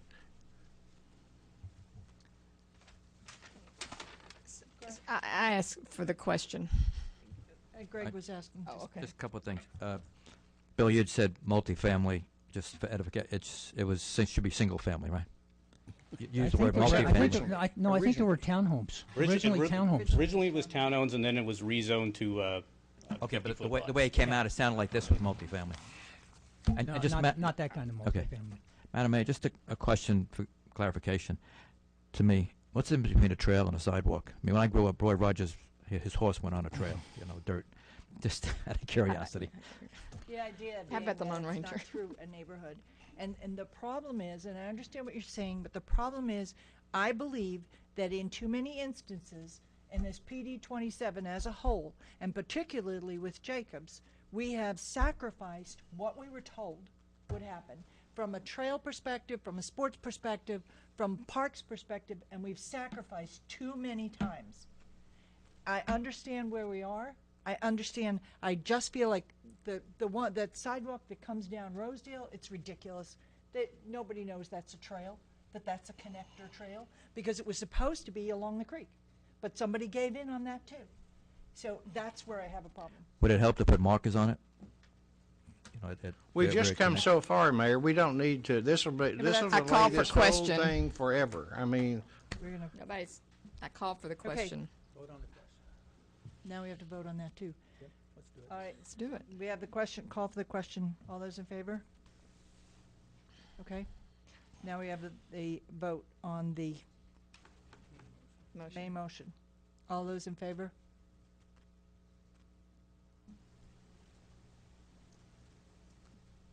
We'll let it go. All opposed? Okay. Thank you. Was it, I'm sorry, was that Yes. 3-2? No, it was 4. 4-1. 4-1. thank you, Mayor. The mayor. The mayor caved as usual. Because I do recognize the place we're at, that we really are in a position where we have to, but I do express my very major concern with this, both from a staff side and an engineering side. We are not doing what we agreed to do. Okay, moving on. Item 7, consider and take appropriate action regarding the expenditure of 2008 park bond funds towards the creation of a connector that will join the Independence East Trail to the newly constructed trail located on the LDS Church property, and authorizing the town manager as designee to execute all necessary documents. Adam? Trying to catch up here. This is the connector trail. The existing trail is comes through Independence East and stops basically at the edge of our baseball fields. This trail and goes into neighborhood 9. So the LDS Church has built a trail that will connect to I guess that would be the north side of our property, and they stop at the edge of our property. It's in the backup. What we're looking for is Park had allocated, the Parks and Rec Committee had recommended to council $10,000 in the past toward this trail.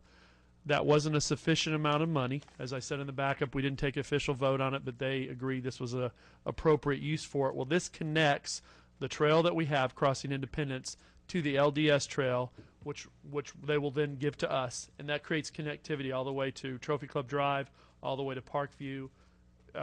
It truly is. It's a connection that we need to make that allows travel between those two sites.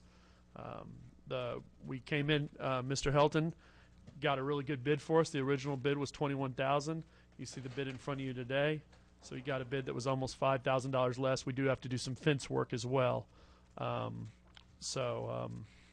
I said, this is run through the Sports Association. We're waiting to put in trees and backstops until we really can't move on this until this trail goes in, by the way. So that's what we're waiting on. Adam, I have a question. You have a, on this chart here, you just have a title on it. There's no indication of where the trail is. Oh, no, you didn't.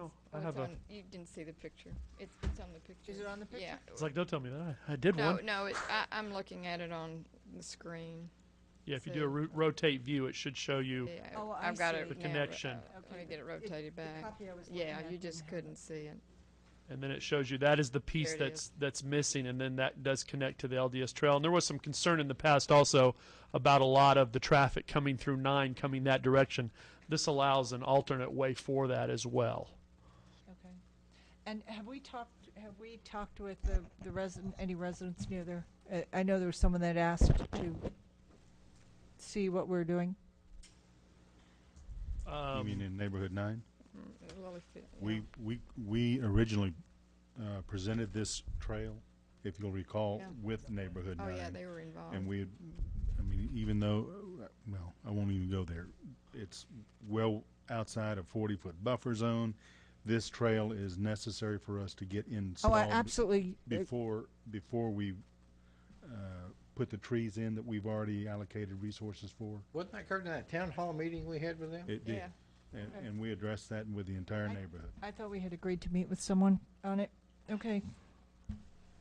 Anybody have any comments? Chain link fence. Yeah, I wanted to ask about that. Go ahead. I gotta. Explain that. Yeah, me too. I thought they weren't allowed, and Well- Is that a miss? No, let me explain. The chain link fence mentioned here is we already have, currently we have a black vinyl. You can see where the trail cuts across the fence. If you look at it, the connecting trail would cut across the edge of the fence. Follow the red line. I should have brought it in a little, Oh, yes, it little does. more. We have an existing vinyl chain link fence there because of the grade that occurs on the other side of that fence. It goes right down to an opening, It's a very a drainage short grade opening. that would be very dangerous. So what we're Stop going to people do from to hauling. make the trail work, so we don't basically take up all the field space, is we're going to cut a portion of that fence off and then reconnect it. Right now it's a 90. In the future it'll be a 45-degree across there, and we're going to keep the trail abutted right up against the fence line. So you're that's just replacing. reconfiguring. We're reconfiguring that fence. well, I guess my point is, in this PD, this ordinance, chain link fence is allowed, because in neighborhoods and in residence, you can't use a chain link fence, correct? Right.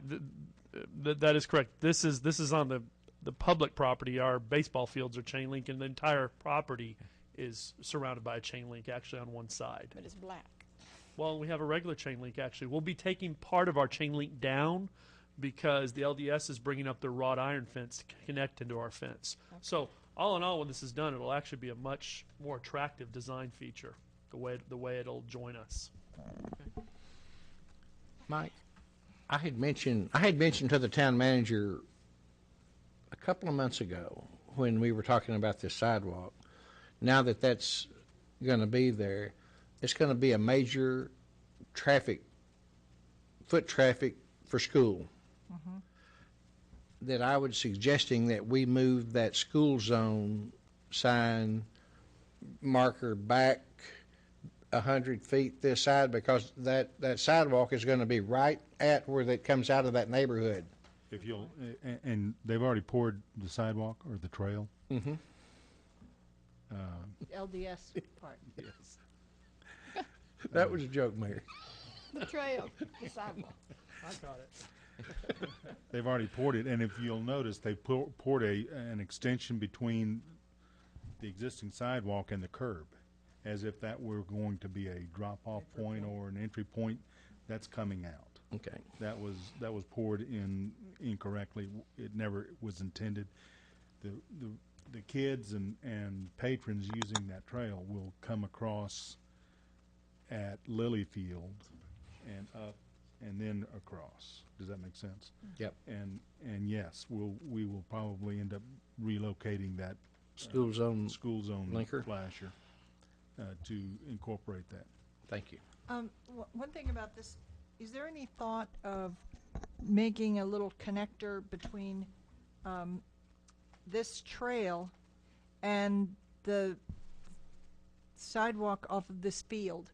If you walk that trail, I walked it this morning, as a matter of fact. If you walk that trail around the field, Adam.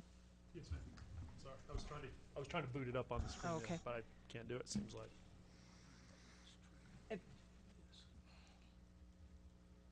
Tying it into the ball field. Yes, because right now, if you walk the trail along there, you'll see that there's no way to get from the trail to the park without going across the field. To the concession stand Right. area. Is there any thought of connecting that trail, just a small connector there? That wouldn't. I You're don't moving think right through the T-ball area. I mean, you're moving right through No. You at- don't have it up there? No, we discovered I was never planning on projecting. Okay, if you take a look at this ball Put me field. up. Put me up. Yeah. I've Where already you- got it up. What number are you? 4.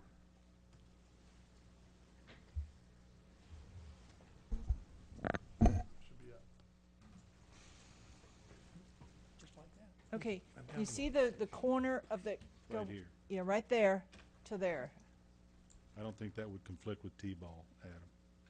No, I'm sorry. I thought she was coming. I thought she was coming. Just bring a little connector right here. I think we could probably swing that. It just feels like it makes sense to be able to access. Mayor, we'll take a look at that. We couldn't And- do that. and if we need to- couldn't do that as a part of this, could we? No, Could it- I'd have to bring a change order back. Okay. But we'll take a look at it and see if it's a doable thing. Okay, because We'll report back to you. I just noticed, good you're idea. walking across the field each time. Good idea. You're big on those trails, aren't you? See what I'm saying, Adam? No, it'll work. Really? We can. No, it's a good idea. I like All it. right, you can I unplug. like it. Okay, that's my question. Are they gonna put in a trail or a sidewalk? Which do you want?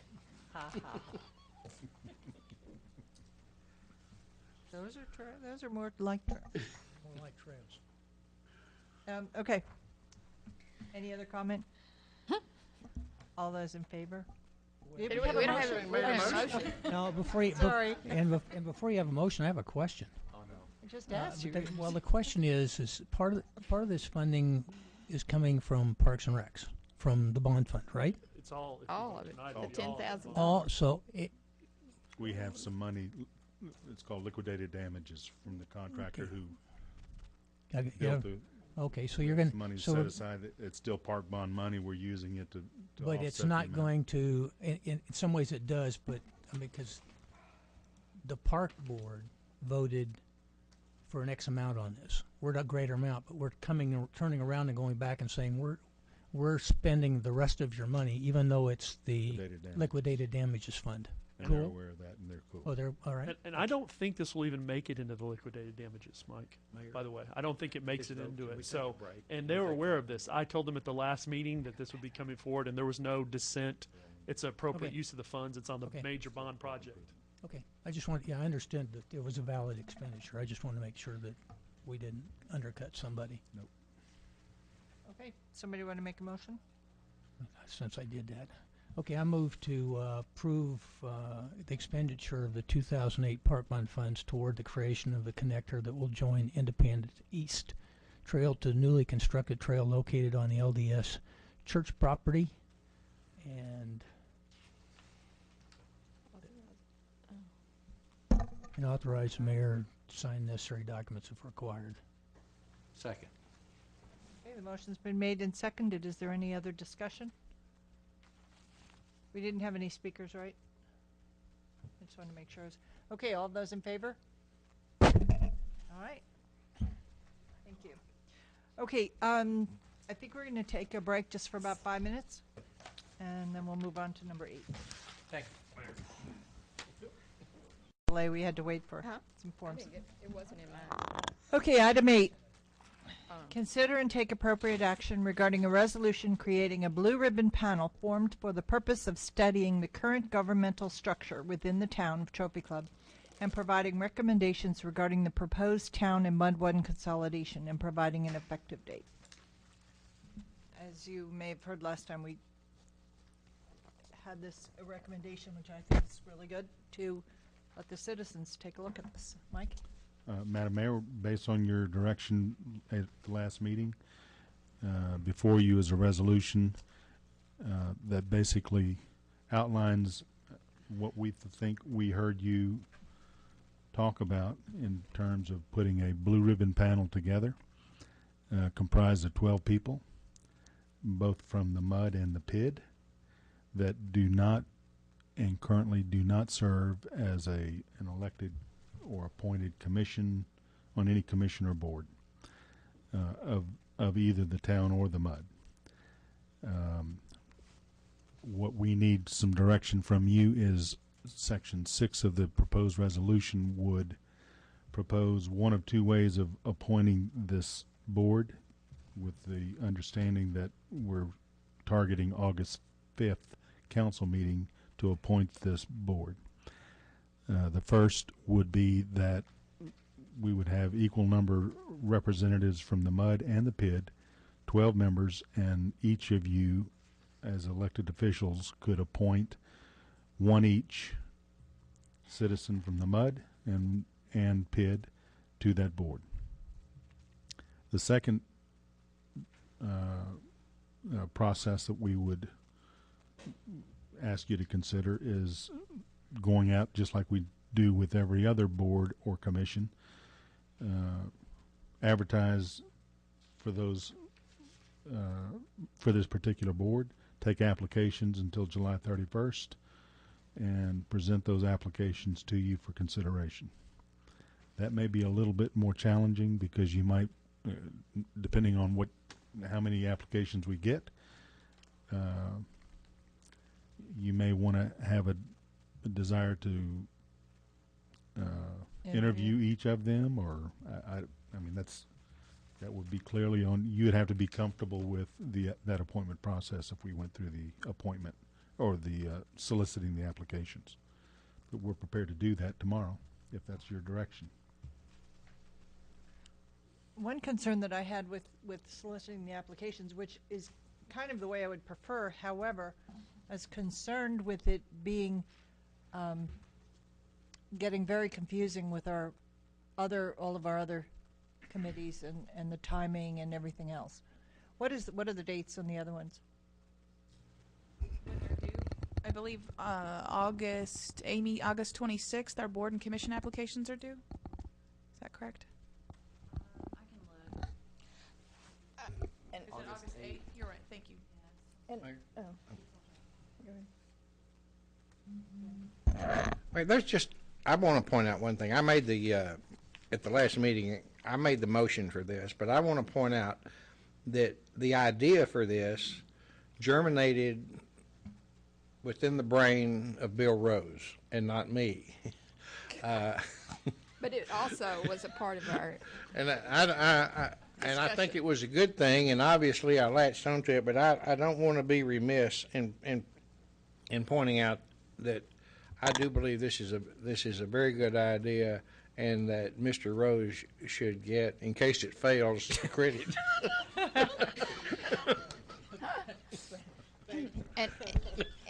and Madam Mayor, I would like to suggest too that before we make a decision on members and or should we go out to, I think we need some very clear criteria for serving on this commission, i.e.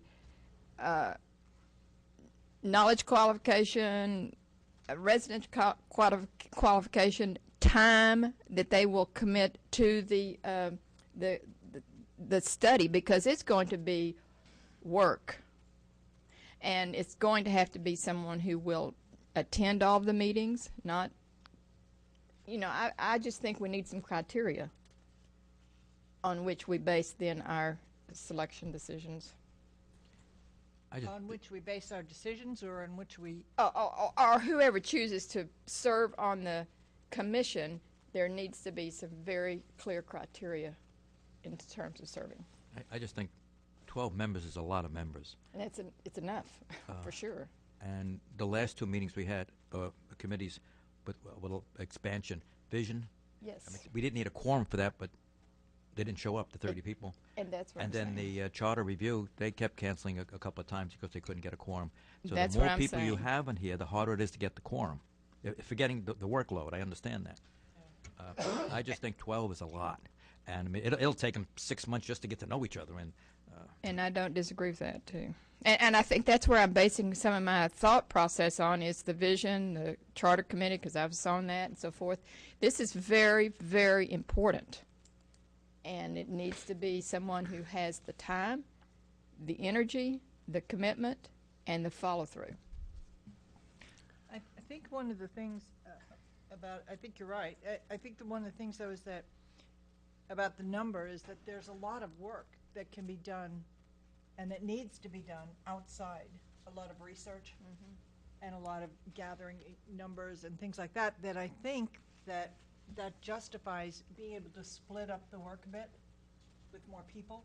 I understand what you're saying about the quorum. That is a problem. I think this has to go back to what Jeanette said, though. We need to select people that are willing to pay the price. The other thing, one of the things I recommended when I made this is that they couldn't serve on another board or commission. And I've thought about that since the last meeting.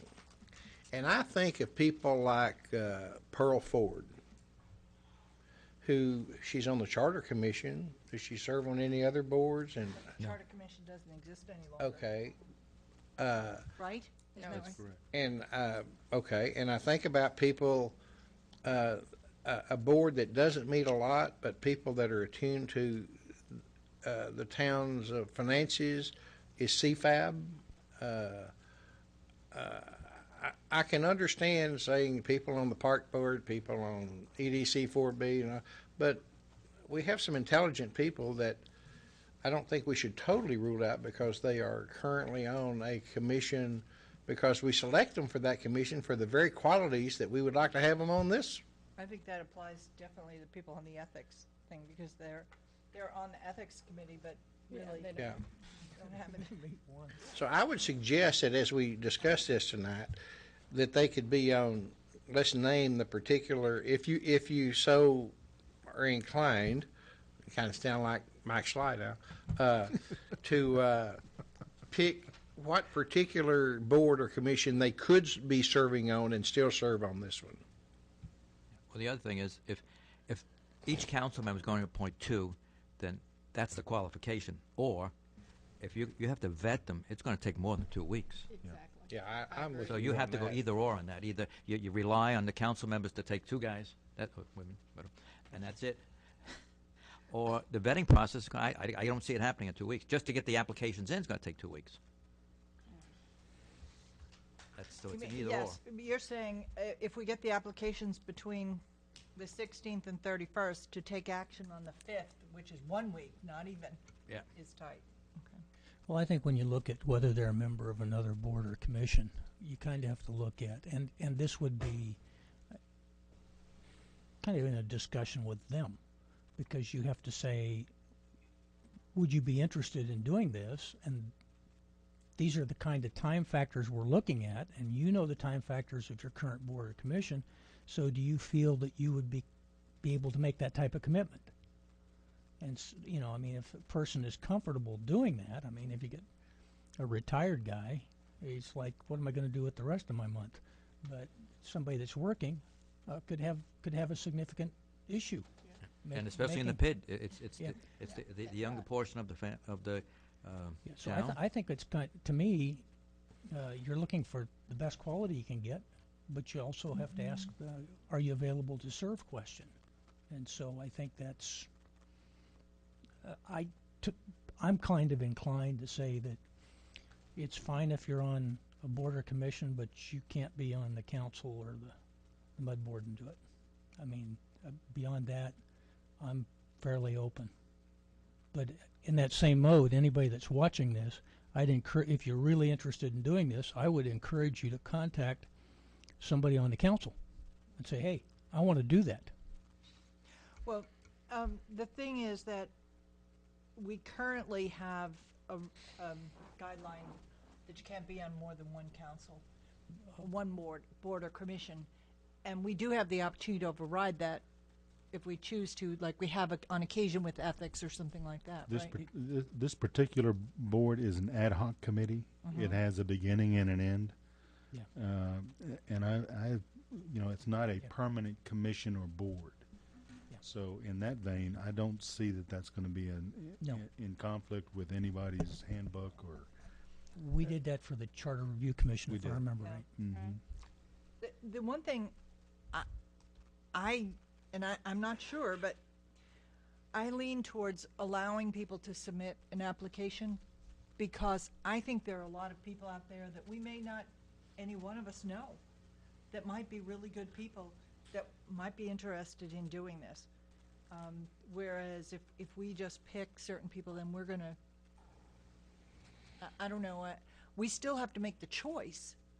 And, as people apply, we still have to go through it and make the choice. But that's just my thinking. But again, it's real messy with the timing on the. Well, we could pick them from the applications. Doesn't mean we have to know them personally. If one of us sees an application and says, "Oh, this got to be really good," woman. And don't we have some applications that are in who applied for other boards and commissions that we could draw on? Well, I'm sure we do, but I mean, I suspect that if we're headed down the application route, we're going to open that window up. Okay. And Yeah. put an e-blast out to the community and maybe a CTY even. It says, Why can't you do both? We can. Why can't you, if somebody has somebody they really want to appoint them? You're trying to, if you open it up to applications, which is always a preferable way to do it, but we're on a short timeline, and you're going to have to pick 12 out of that, and you're restricted to that, and you don't get those people that can spend the time or have the financial background or whatever. Can we supplement? Can we do it either or? Yes, I agree.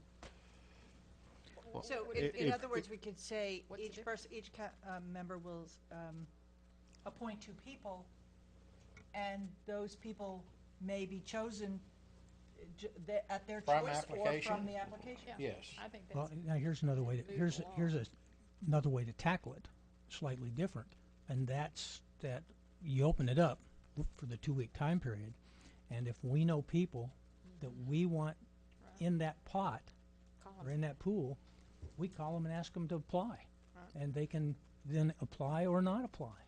That's all right too. Same. And then you wind up with their resume packet to compare it to other people's resume packet. It's, just another But option. are we going to need to vote on it, or is each council person just going to be able to pull the two people that they prefer? I don't know. I'd rather just go through them, pull the 2 you like, and let's go on. You could do that. Well, is it a self-imposed timeline? I mean, do we have to narrow it down to 2 weeks? It's. Keep things moving. I understand that, but 2 weeks is a short time. In the summer It particularly. is a short time, and it is summertime. When do they expect to start? September? How aggressive do you want to be?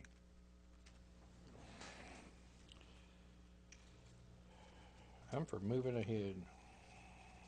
I am as well. However, I do think you have to consider August, getting ready for school, vacations, and so forth. And it seems to me like the second week in September would be a great time to have their first meeting. So by then we should have the people.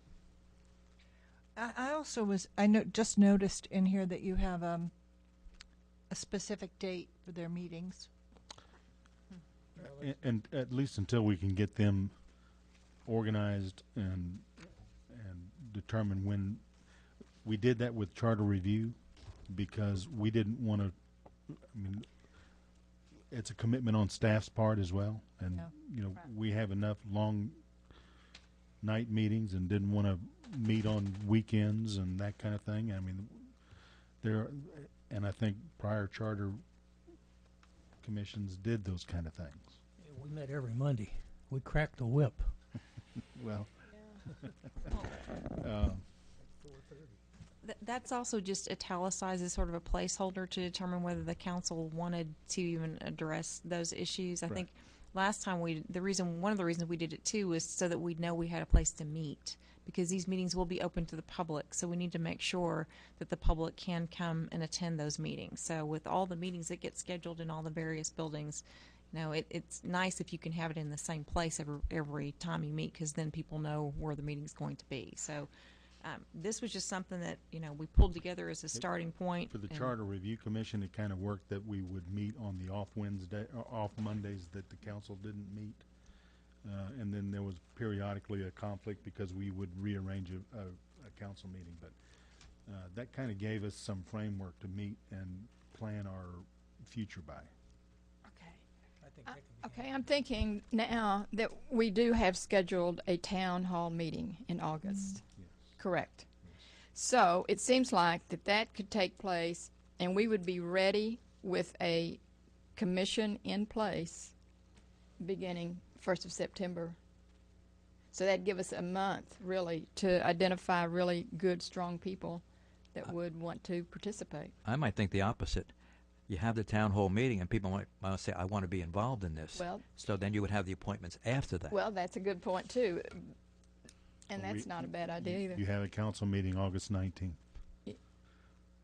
Yeah, I think that which would would be be a after the, So we could open the window for applications good, and close them, 18th. maybe the 10th.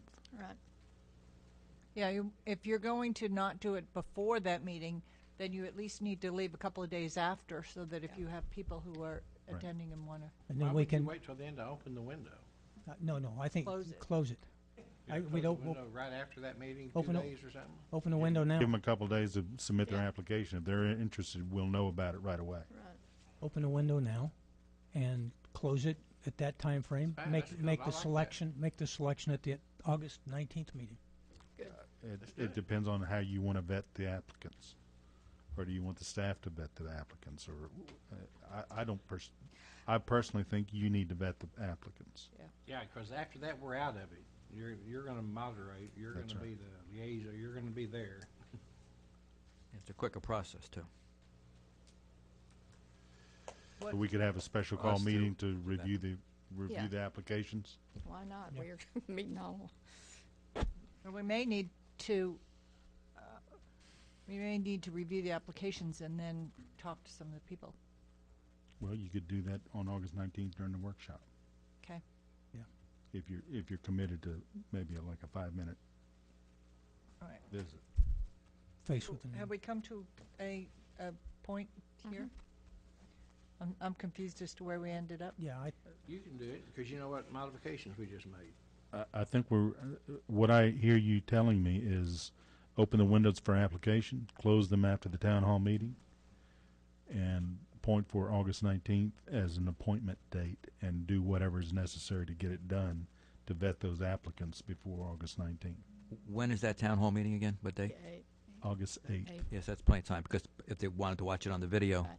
and Yeah. okay, so it gives August us time. 8th. August 8th is a tentative date. We're still trying to confirm a venue. Okay. And I would like if April is, or whoever's going to put out the call for applications, that's the opportunity to deal with Jeanette's points about what it entails. That, Wrote them down. and we want to put that out when we first let people know about it, that this is a significant commitment. Yeah, I would like to remove the requirement on the boards, commissions, with the exception of council. Council can't serve, and the mud board director could not serve. Elected officials can't serve. The other thing is on the meetings. I understand the desire for structure, but I think that we shouldn't. My thought is we shouldn't put that in this ordinance. But what I'm looking for is a report date. I want a report from this group by a certain date. Now, if that means that they have to meet 5 times a week to get it done, then, We don't Staff have to is just define gonna that love now, that. though, do we? no, I don't We think have to define that tonight. No, not at this point. No. Uh, Certainly by August 19th. Yes, because but that would be my inclination was. We would have that addressed in the resolution. Yeah. The resolution becomes the council's charge to this commission. Okay. Good. Yeah, so like I say, I wouldn't control You their don't have meeting to schedule. I would give them a Vote date. on this one now? No, there's no vote. Just- I mean, Okay. all we were doing is presenting what we heard you ask us to do. Good. And now Will the we'll go notice back be and make going those out changes. to apply? We will open up the application window and get a CTY and an e-blast out to the community. Okay, good. Okay.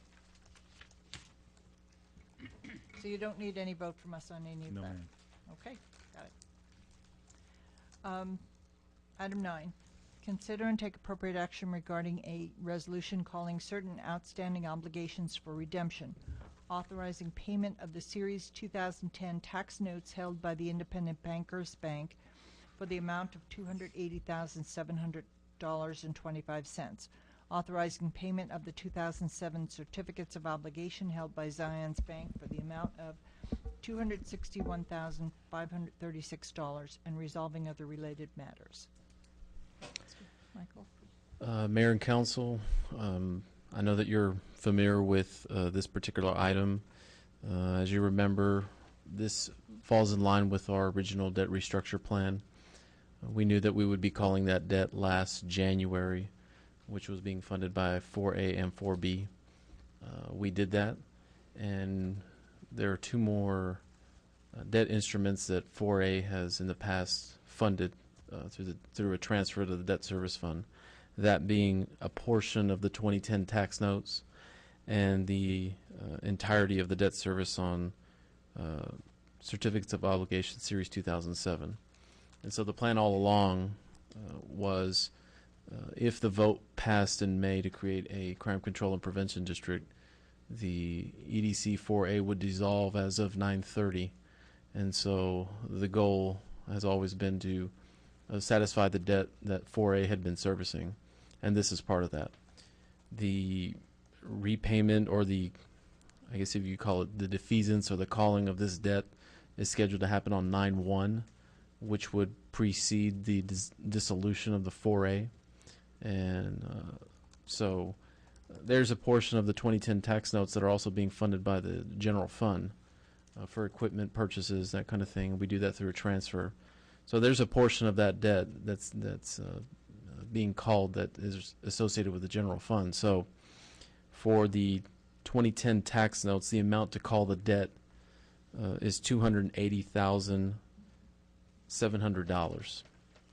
When you look at the debt schedule, that's an $11,477 savings to the town on that particular note, which is very agreeable because these banks don't necessarily have to accommodate the town for an early payment. These have no callable features on them. So our financial advisor communicated with TIB, if you will, and they were able to give us an early payoff premium, and we saved some interest. However, on the CO Series 2007, we were not given a way to get out of paying the interest. So it follows right along with our 9/1 scheduled debt payment and the remainder of the debt. So we're paying principal and interest for the remainder of the debt, and that was the plan all along. So if you have any questions, I'd be happy to answer them. Okay, I just lost you there. The 2007, Mhm. are we going to pay that off or Yes, yes, we are. There's just no. There's no interest there's savings. No interest savings Associated with paying it off. These weren't callable bonds. We contacted those financial institutions, and the 2010, the owner of those notes said that they would give us a break of about a little over $11,000 for us to pay them off early. Zion said you can pay them off, but there's no break. not? So I'm thinking with the amount and with the interest rate being what it is, there isn't any point to holding out and earning interest on that. Not at the present time. I mean, interest rates are improving, but to predict where they'll go and to remove it off our books is another benefit to Okay. calling these debts. To take it off the books prior to our rating for the debt that we're fixing to issue for Indian Creek Okay. would help us. Okay. All right. Does anybody have any other questions or want to make a motion? I'll make a motion that we approve an action regarding a resolution calling for certain outstanding obligations of redemption, authorizing payment of Series 2010 tax notes held by the Independent Bankers Bank in the amount of $280,700.25. Authorizing payment of 2007 certificates of obligation held by Zions Bank in the amount of $261,536 and resolving other related matters. Second. Okay, the motion's been made and seconded. Is there any other discussion? All in favor? Where's All right, item 10. Consider and take appropriate action regarding the potential modification of the interlocal payment contribution agreement for the joint storage and maintenance building located adjacent to the eastern perimeter fence of the Mud One wastewater treatment plant. Mike? Thanks. I included in your packet a copy of the agreement that the MUD and the town had entered into concerning the maintenance facility that's located out by the wastewater treatment plant. And for the benefit of the folks here, I'll put up a couple of pictures. It's a maintenance facility that is shared by the MUD. I'm sorry, maintenance, but basically a storage facility that's shared by the Parks and Recreation Department and the MUD. And what I'm asking the council to consider is giving me the authority to approach the MUD about renegotiating this particular agreement. We are currently paying approximately $4,200 a year for outside storage. We simply don't have the storage capability, and I've got some pictures of this particular facility, and obviously the MUD has used this facility in the past, but when I show you this is the MUD side right now, and if I can get down, this is Parks and Rec. We're overloaded, and you know this agreement allows us access to 50% of that building. I would like to approach the MUD about using additional space in that building. The agreement doesn't allow for that. When you look at what we have to do, this is Parks and Rec, obviously, and when you think about getting all that equipment in and out on a daily basis, and the mobilization costs alone, just to get one piece of equipment out and put it back when you're done, you can imagine the lack of efficiency and what that cost is. And Adam did some numbers for me based on what we pay for additional storage and the mobilization cost. What did you use, Adam? $15 an hour? He's $14 an hour. You know, it's costing the citizens upwards of $20,000 annually for us to be. We just need additional space. Now, we can either ask the MUD, or you can tell me, Sly, you got space problems, go figure it out, and we will.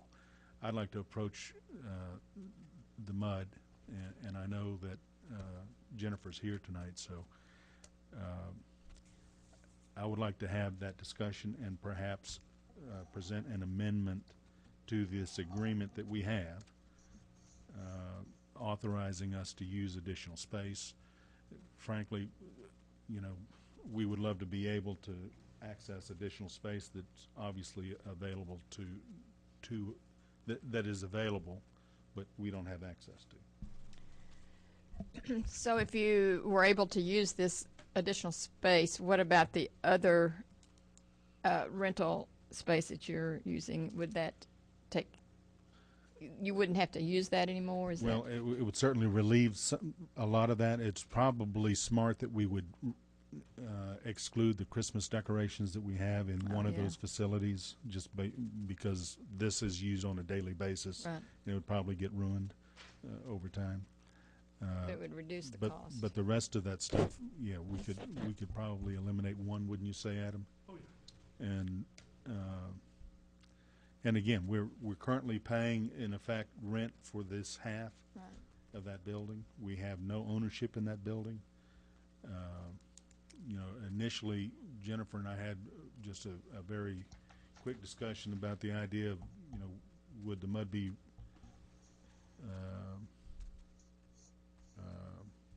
interested in selling the building, and we just buy the building. The building itself was built for $179,000. I didn't want to spend that kind of money. We currently pay half of that to the MUD and you can see that we're just completely overloaded. I'd like you to be comfortable with me approaching the MUD and seeing if they're open-minded to negotiating some kind of an amendment to that existing agreement. Now, the open space that I guess it's on their side, do they normally have stuff in there, or they just don't need it at this time? Occasionally, there's a vehicle in there parked, but I think Jennifer had indicated to me that they had cleaned out a maintenance facility inside the fence of the wastewater treatment plant, so they moved that vehicle out. But you may want to direct that question to Jennifer. She's here. I don't know if you're prepared to answer that, but. Yes. Jennifer, would you mind coming to the microphone, please? I'm sorry, I need you to repeat the question, actually. There's a lot of empty space there. Is it like an accordion that certain times of the year or the month vehicles out, or is that? Is it truly empty? Is it truly Yeah, empty? we do keep we have a camera, the camera van that we use to camera the sewer system with has to be in an indoor space because of the video equipment, and that is what is normally stored there. When Mike asked me about this, he indicated that it might be something you all would be interested in purchasing. I asked the staff, they're to be honest, not real excited about doing away with the extra space that they have there. But, I told them just like my grandfather used to always have me scared to death because he told me that everything he had was for sale, including me, for the right price. And I used to be scared to death because he would tell me $10 would do it. And I just knew somebody was going to come along with $10. Sold. We'll take the $10. We're sold. But we definitely we've made some extra space over at the wastewater plant where I think we could get it in there, get the van in there. As far as the I think the staff kind of feels like that's their last spot, their last space. There's really not anymore. I think they feel kind of like your staff does, that the space is running out. And so to answer your question, yes, there is sometimes a van. I mean, right now, yes, every day there's a van parked in there. But we can try to, we've cleaned out. We had a big cleanup time right after the first of the year and tried to go through. We're salvaging things, just junk that's been around forever, trying to get all these spaces cleaned out because everybody needs more space. So we've done a good job over there at the wastewater plant getting a whole side of a building that was once filled with junk, just rid of the junk, and we found out we had some extra space over there. Mike, I have a question. I'm not questioning your math, but you say we pay for half of that. The building's $179,000, and our rent total's $140,000. I don't know now where you took. I'm just. That's principal and interest. The MUD paid for it. It's like we took a loan out for half of it. Yeah. From the MUD. Okay. I just So wanna we're be paying clear, principal and interest. Principal and interest. But the way I read the document, we can pay it off anytime. We can And pay our half off, but there's But there's no There's no Right. ownership in it. Yeah. Well, no, but as I read the document, we then have ownership of, or use, rent. We don't own it. We have rent rights in perpetuity on 50% of it. Right. I'd rather build if you're gonna do that, you're just gonna build a building. Where? I mean, this issue is current with us, and it has been current for I'm quite some negotiating. time. Let's go. Let's negotiate with them. So, Well, have we, by the way, done, a clean out as well? Every piece of equipment in there is used at some point or time or another. Am I correct in saying that, Adam? What is, the building over here, do we still use that? There's a building behind this, streets. because there's a maintenance barn back there. No, Parks and Rec does not. That's I think you're thinking of the water barn over there, Right. back over here. Yeah. And then there's a little building, and I guess that's streets building. The I know little- when we've gone out on a tour that some of the equipment was there at one point. We don't use that building at all. No, Parks and Rec doesn't. Well, so do we need a motion? No, that's why when I did my calculations, those 3 people I didn't factor into the calculations because they report to Indy East. You've got 10 people reporting to here. So I didn't base my calculation on those 3 people. We're storing equipment at Indy East, aren't we? Oh, yes, we have equipment there too. Do you need a motion for us to tell you to? Just task you. It was posted to Agreement. consider an act, was it not? Yeah. I mean, if you're comfortable with me approaching and continuing dialogue with Jennifer, I'm perfectly comfortable doing that. That's a good idea. I think that's think you should. valid. I just don't know, if you need a motion to do it. Turn me off. We're good. Okay. All right, item 11, Town Council Liaison Updates. EDC 4B. I'm showing both of you gentlemen.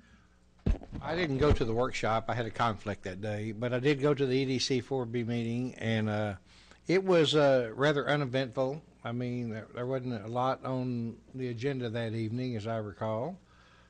We discussed their budget for 14, a little quick overview of that, and we reviewed their 2013 financials. The biggest discussion revolved around hiring a full-time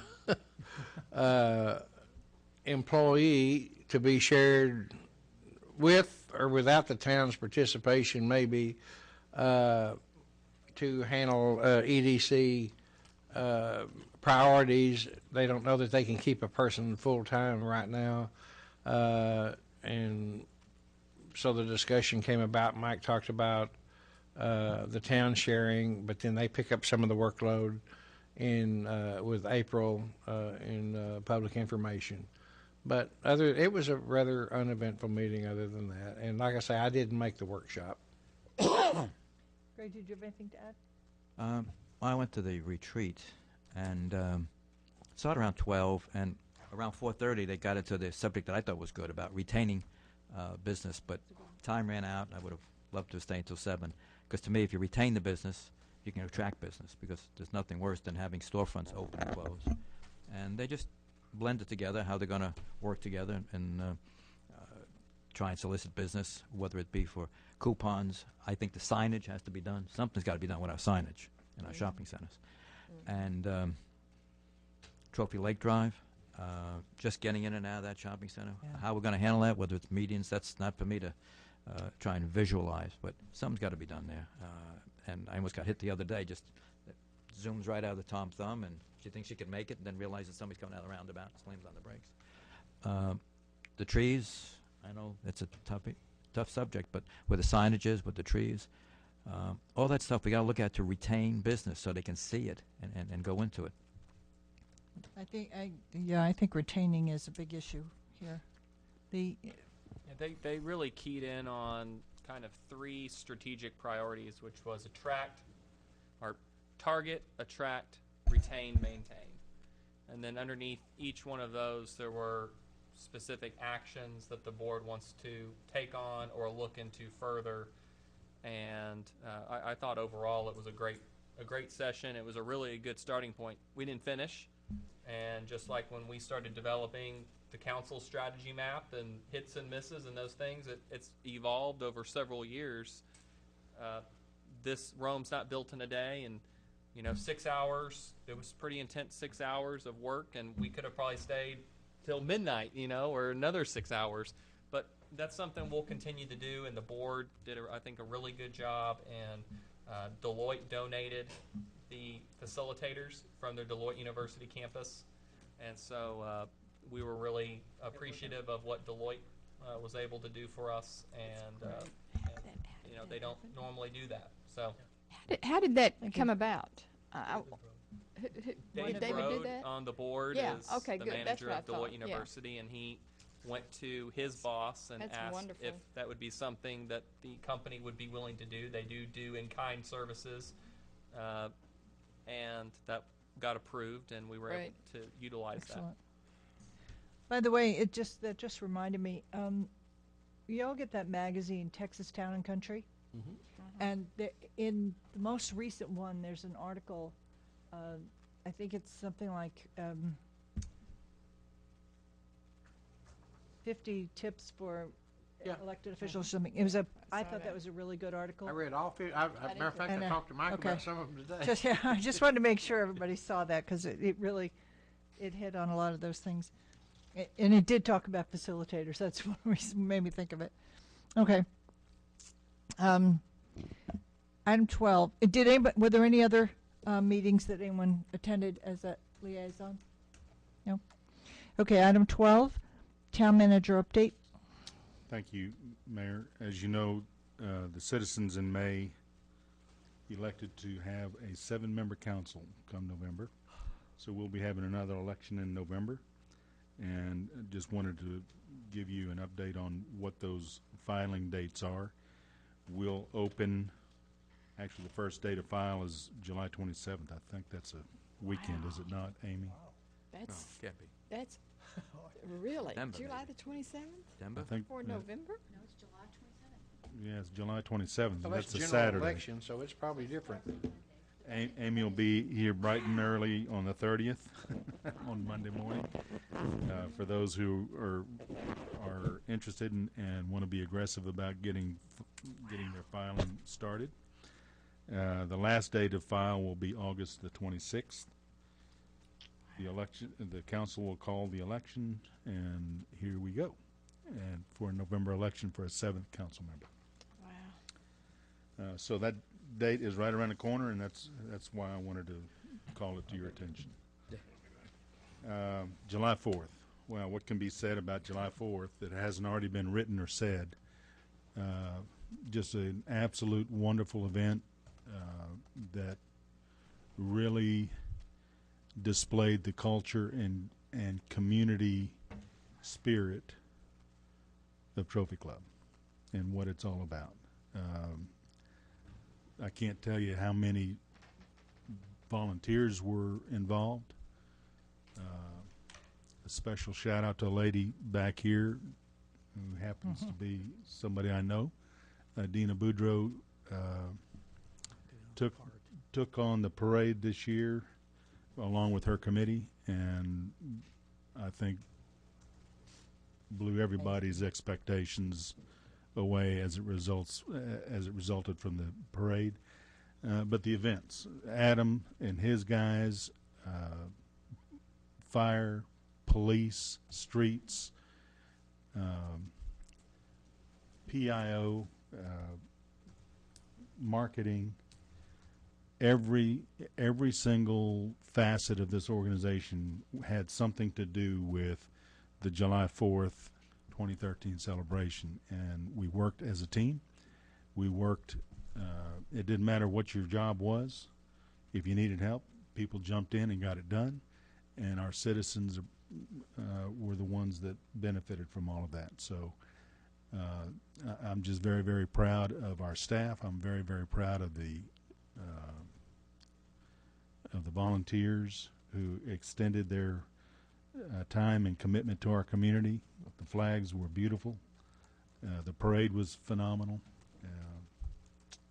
I don't know that there's anything else that could be said, but I'm sure you guys may want to Oh. add your 2 cents. I'd like to say something. Last year, about this time, I sat up here and I said, I believe that in Trophy Club, July the 4th can become a real stake in the ground for this region as being different, unique, exciting, and all of those other things. We can't have a taste of Trophy Club and a lot of things we cannot do.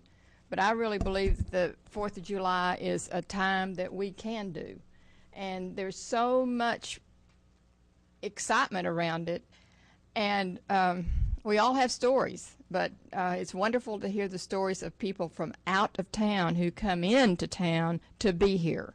And they know that when they come here, they're going to have a great experience from beginning to the end, from the race all the way to the end. So,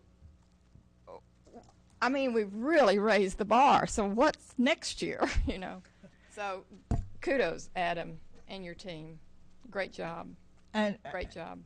I just wanted to mention, Jeanette said raising the bar. I think that's really true, because I think, you know, from the race in the morning where we had the highest number we've ever had, and now, I mean, if we could do something about the weather, keeping it like it was, that would Was be it very cool. fabulous? But everything, I mean, the flags, the television coverage of the flags, Everything. It was just great. the parade. I mean, and I did have out-of-town guests. This year I had people from Missouri. Last year it was from Denmark. They were just blown away both times. They were so impressed. But the real key that I saw is the whole teamwork. I mean, the volunteer teams, but the staff teams. It was seamless, because whether it was the police, and they were there from the race at 7 o'clock in the morning, as were all the parks people, till, you know, directing traffic, which I thought was really well done, getting out of the fireworks. You know, that's always a challenge, but I really appreciate how that was done. And, you know, the fire guys were there all the time. Everybody was there, and the town looked beautiful, by the way, before we started. So I just thought it was, and kudos to you, Mike, as well, because I think your leadership has not only allowed our whole staff to work together, but allowed our staff to work with the volunteers. And I just think it was, I was so excited. I'm still, you know, just really, really happy about the whole thing. And the event itself, I mean, I really, when you moved that to do it on the grass, I was like, that, you know, that's so perfect. It creates a totally different sense. And it was such a sense of family and people just there. That was phenomenal. So thank you. Oh, and I just will have to say, if you still would like to, if you were not able to be at the 4th of July events, morning or night, just go to the website. Oh, no, it's the Facebook, Town Trophy Club Facebook. Wonderful pictures due to April. They are fabulous. You can actually experience the whole day right there in your laptop. One other thing about that, the Women's Club, by the way, I want to thank publicly the Women's Club, because I just thought their thing was so clever. You know, it just brought in all the different groups in the community and all the different, you know, units. Pictures, right. Outstanding. Great Best pictures. golf cart parade in the country. gonna get better. Just go on the web and look at pictures. We got golf carts got it get together. better. And for anybody who has a question about who the gentleman was sitting next to Jeanette, Oh, yes. I appreciate that. That was one of our state representatives, Giovanni Capriglione. Yes, that's good. We had been talking, and, you know, he had been posting about other towns, and I got online and said, you know, what about us? And so he came by. I didn't really think he would, but he did. So we were lucky we had him, and Jeanette invited him to ride in the car, so that was wonderful. And we had Commissioner Eads as well, who had. It was just wonderful. And I know how much, it's a huge amount of work, Dina, for you and Jeanette and Well, everybody. We all did. Everybody That was wonderful. So, Danny? I'm sorry, I was very excited about that. I just had a sneaking suspicion that others wanted to say something about July 4th. Oh. I was just, I usually take pictures, so I know. we were riding, so I kind of missed the crowd, you know, watching it go by, so I kind of missed all that. Yeah, that's the one problem with riding in the parade. You have to Well, watch it. but I'm telling you, if y'all, I'm sure you have, but if you have not been to the Town of Trophy Club Facebook and looked at those 360 pictures, it starts with, have you seen them? And it takes you Some. through the crowd. You will see people in those pictures. You say, oh, I know that person. It is fabulous because you see the parade route. The turnout, you're right. the Parade turnout was route. great. It was unbelievable. Really was a good And it was, as you say, you're riding the parade. You really don't get to see the parade. Well, I got down at the very end of the parade to watch the rest of the parade Yeah, I go by. did If you're that afraid, too. you can do that. But really, to the citizens of Trophy Club, I've never seen smiles, It was waves, wonderful. and it's great because as you drive along, you can literally talk to people on the street, and it was. That's right. Mayor, I want you to know he jumped out of the moving car. You're not supposed to do that. But he didn't I give was- out any candy. And I'd Oh, like to Andy. move on to the linear trail And update. eat. Oh, I'm sorry. The Oh, let's the linear trail that backs up to behind Highlands, the developer, at his own cost and effort, is installing a bridge over the drainage canal that will connect the linear trail to the high school. And the high school's already built a trail back behind the high school. And when this bridge is complete, you'll be able to literally, the connectivity will extend into Roanoke. Wow. With that new subdivision that's being built just past our water tower. If you'll punch me up, Adam, I'll give you some ideas of what this bridge will look like.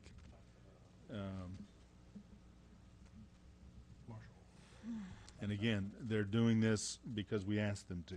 They don't have to do this. They weren't mandated to do it. It wasn't in any PD document. It was because. I'm getting this bridge and roll the trail around the north side of the There you wellhead. go. Yeah. But Okay, it- Bill, that puts us at one up tonight. We're ahead. There you Or go. even. So in or other words, even- we don't go in here and select the bridge or anything, do we? No, well, good. we've already done that. Oh, good. Okay. And I just wanted to give you an idea. It's a prefab aluminum bridge, very sturdy, very, It's aluminum, right? yes, it is. Why Not not? steel. And we will assume ownership of this bridge and maintenance of this bridge, and that's why it is what it is, because we don't have to worry about it necessarily. I'm just tickled that this is actually coming to fruition. You know where it is, don't you? Do we have the plans in place, Stephen? Have they submitted the plans yet, do you know? They are finalizing that, but you can see that this is a very pedestrian-friendly bridge. It's 8 feet wide. It'll allow for our maintenance vehicles to get across it. There it is again. Oh, and it can support, Yes, for vehicles? yes. Oh, good. Mike, when is that gonna go in? Golf cart. This summer. They should be done before school starts, so they're going to get busy here real quick like. It's an assembly area. Okay. Carts. Excellent. Hit me off. Yeah, I'm sure the Um, cross-country guys will Town Hall appreciate that. community update. I've already mentioned this, but just for the sake of brevity, we have penciled in the August 8th date for the Town Hall meeting concerning the strategic partnership agreement. I have invited the MUD and the MUD board to participate, and I think that's on their agenda for tomorrow. They've got a meeting tomorrow. And we're approaching the churches and Trophy Club Country Club as potential venues for that particular meeting. I don't think that the last thing I'd want to do is have it here and have a significant amount of people show up and not be able to participate. So we're trying to find a venue that would support that. Feasibility. The feasibility study is moving forward. I would anticipate something coming back to you on August the 5th. The needs analysis is all but done, and all he lacks now is to do a little bit of site analysis, and we've provided him those sites, so off we go with that. And you're talking about the TIF, is that correct? What is that? That's the feasibility study. Well, feasibility study for the, oh, for this, okay. Well, you know, there's two of those going on, so, okay. And the last thing I want to update you on is an issue with the North Texas Water Conservation District well registration system. A couple of 3 years ago, the Groundwater Conservation District was formed as a result of TCEQ rules and regulations. We have a concerned citizen in our community that identified to them that our 2 wells that we use for the amenity lakes for irrigation have not been registered. We dug those wells prior to the district being formed. We are in the process of getting those wells registered, and we will end up paying 10 cents per 1,000 gallons of water that we pump out of those wells from this point forward. And I'm sure we'll have to go back and try to analyze what we pumped out of those wells since they've been active. But if we built those wells before the groundwater conservation, I thought that only applied to ones that. That's not true. No, they are on a fishing expedition. I don't want to call it a fishing expedition. There are hundreds and hundreds and thousands of wells that have been dug prior to groundwater districts being created, and they're in the process of getting them identified and registered. And we just made it easy for them. We made it easy for them, and that's fine. I mean, we'll be in compliance, just like we are in compliance with TCEQ, with everything that we do out in the pit. I had a very productive meeting with TCEQ in my office today, and they're very satisfied that we are, in fact, compliant with all of our infrastructure out in the pit. So, Mike, who built them? Only because Who built what? The wells, or dug. I not The built them, developer. dug them. Oh, because the developer engaged the developer engaged a well driller, and generally speaking, it's the driller's responsibility to get them registered with the conservation district. But at the time that he drilled, there wasn't one. Oh, because we looked at it in the HOA to keep the lakes full, and the first thing he said was, besides the price was exorbitant, but he said you're going to have to register it. Yeah.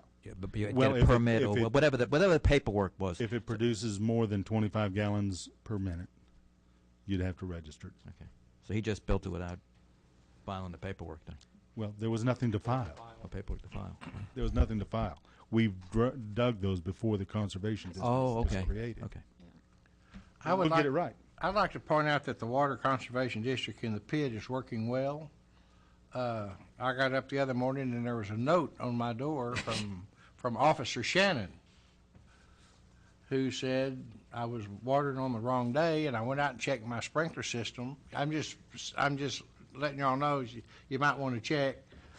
I went out to check and it said on the right dates, the right days, but it comes on, by the time it comes on and the time it cuts off, it's the next day. So I moved my clock back. Oh, you hadn't changed your clock. Councilmember Mayor. It's okay. No. You owe me a VView body camera because the water splashed the officer. The camera dropped down and broke into pieces. Oh, you're kidding. So it's Are you serious? I'll get you the bill tomorrow. Are you serious? Can I add something to that? Can I add something? When you have 2 large German Shepherds in your house, it's probably not a good thing to come around the property and put something on your door at 4 o'clock and 2 o'clock in the morning. So we had the lakes go off, and I'm nowhere near this place at 4 o'clock in the morning. You're smart. Someone was in front of my house. Madam Mayor, that's all I have. Well, you tell Officer Shannon I appreciate it because I got it fixed. I'll do that. And so what did you pay for that? Nothing. He says it says it's not a citation. It's just Yeah. just a notice. Yeah. But I bet you the next one would have been a citation. Did you get your dog registered? No, I'm not registering my dog. Okay. Here we go again. Okay. We're getting a trend here. This has been a very interesting night. Item number 13, Mayor and Council updates regarding training opportunities, educational sessions, and regional meetings. For myself, we did the Women in Business event, which, that was good. yeah, The attorney was good. yeah, it's been better. I don't know. It seemed like they cut it down. So, but and I also went to the ribbon cutting for State Representative Giovanni Capriglione, and he's in Keller Town Hall. So they have a huge. The mayor has a really cool office in Keller Town Hall too, by the way. But Do they pay the mayor? no, I don't know. No, they don't. No. Anyway, that's all we had going. It's a little quiet in the summer. Did anyone else have any events or anything that training sessions and or anything? Okay. Next is future agenda items. I have one. The Texas legislature just ended the first session and started a special session. In the first session, we had a talk a while back about this bill that they were working on. I sent Mike an email today that would allow us to post things onto the town website. That bill did pass, and it was signed by the governor. And so it's effective September 1. It's very specific as to what the town's obligations are and what our obligations are if we want to post on there. And I would just suggest we bring that up. We need to write something or set some guidelines. I don't know if we or do a resolution or. We'll have that available to you August 5th. Thank you, sir. Next council meeting. I have one. Okay. Recently, we had a situation. Now, you cannot operate a business out of a house, but this was using the house as a business, and they started to do a boarding house. Yeah, in other words, they were renting out rooms, and luckily, the owner didn't know anything about it, so he got them right out of there. But there were 6 individuals living in a single-family house, and they're all separate renters. So I look at it as a boarding house. So we need to clarify, I think, our ordinance on that. I know it says about a business, but it says operating a business out of a house. I think maybe we should look at clearly defining that. Business. Yeah. I would think we would have an ordinance against that. I think we just looked at that. Isn't there some provision, Stephen, about the relational, how many people have to be related in the house or something? That's like correct. And the ordinance that we have is from 1986. And so we're actually in the process of reviewing that because there's been changes related to cohabitation and what's defined as a family and a family member and how that works. So what we want to do is look comprehensive at our ordinance and bring it up to 2013 standards and bring that to the council because there are some issues there that we need to clean up. Wouldn't you need to do the same thing with operating a business out of a house because so many people anymore work from home? Yeah, we have regulations regarding operating a business out of your house. Person who is a financial advisor may work out of their house, and really what it boils down to, the criteria is if you have customers coming to pick up products, are you storing merchandise, are you storing materials where they're coming and you're acting like a storefront per se. We updated that in the past couple of years, didn't we? No, we've discussed it. Oh, okay. I know it came up. But the issue that Councilmember Lamont is referring to is we're taking a look at that already. Mayor, I'd like to put on the August 5th agenda a consideration of a logo for the town of Trophy Club.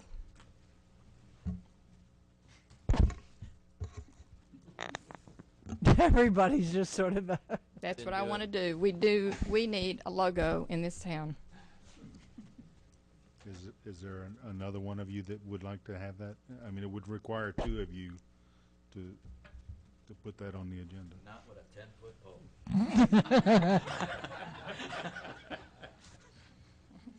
I think, Janetta, I think the question is if we within the next period, if we have a logo that we want to put on, then we can put it on the agenda.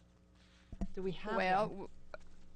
Look, here's the deal. This is not the time for discussion. So what I'm going to suggest to April is that we relook at a flag kind of logo for this town. We are, and people can put their heads in their laps and whatever else, but this town is a town of patriots. I'll second put it on. We can talk about it then. Correct. Is it a different logo or the same logo coming back? Bring your logos from home. Well, see, that's the thing. I think we need to be careful here. If we're going to put it on the agenda, we need to have something put on there. So she has something. You can bring a blank sheet of paper. Bring your own logos from home. Okay. Are we? It's great to end on a happy note. We're not done. Happy night. We're not done.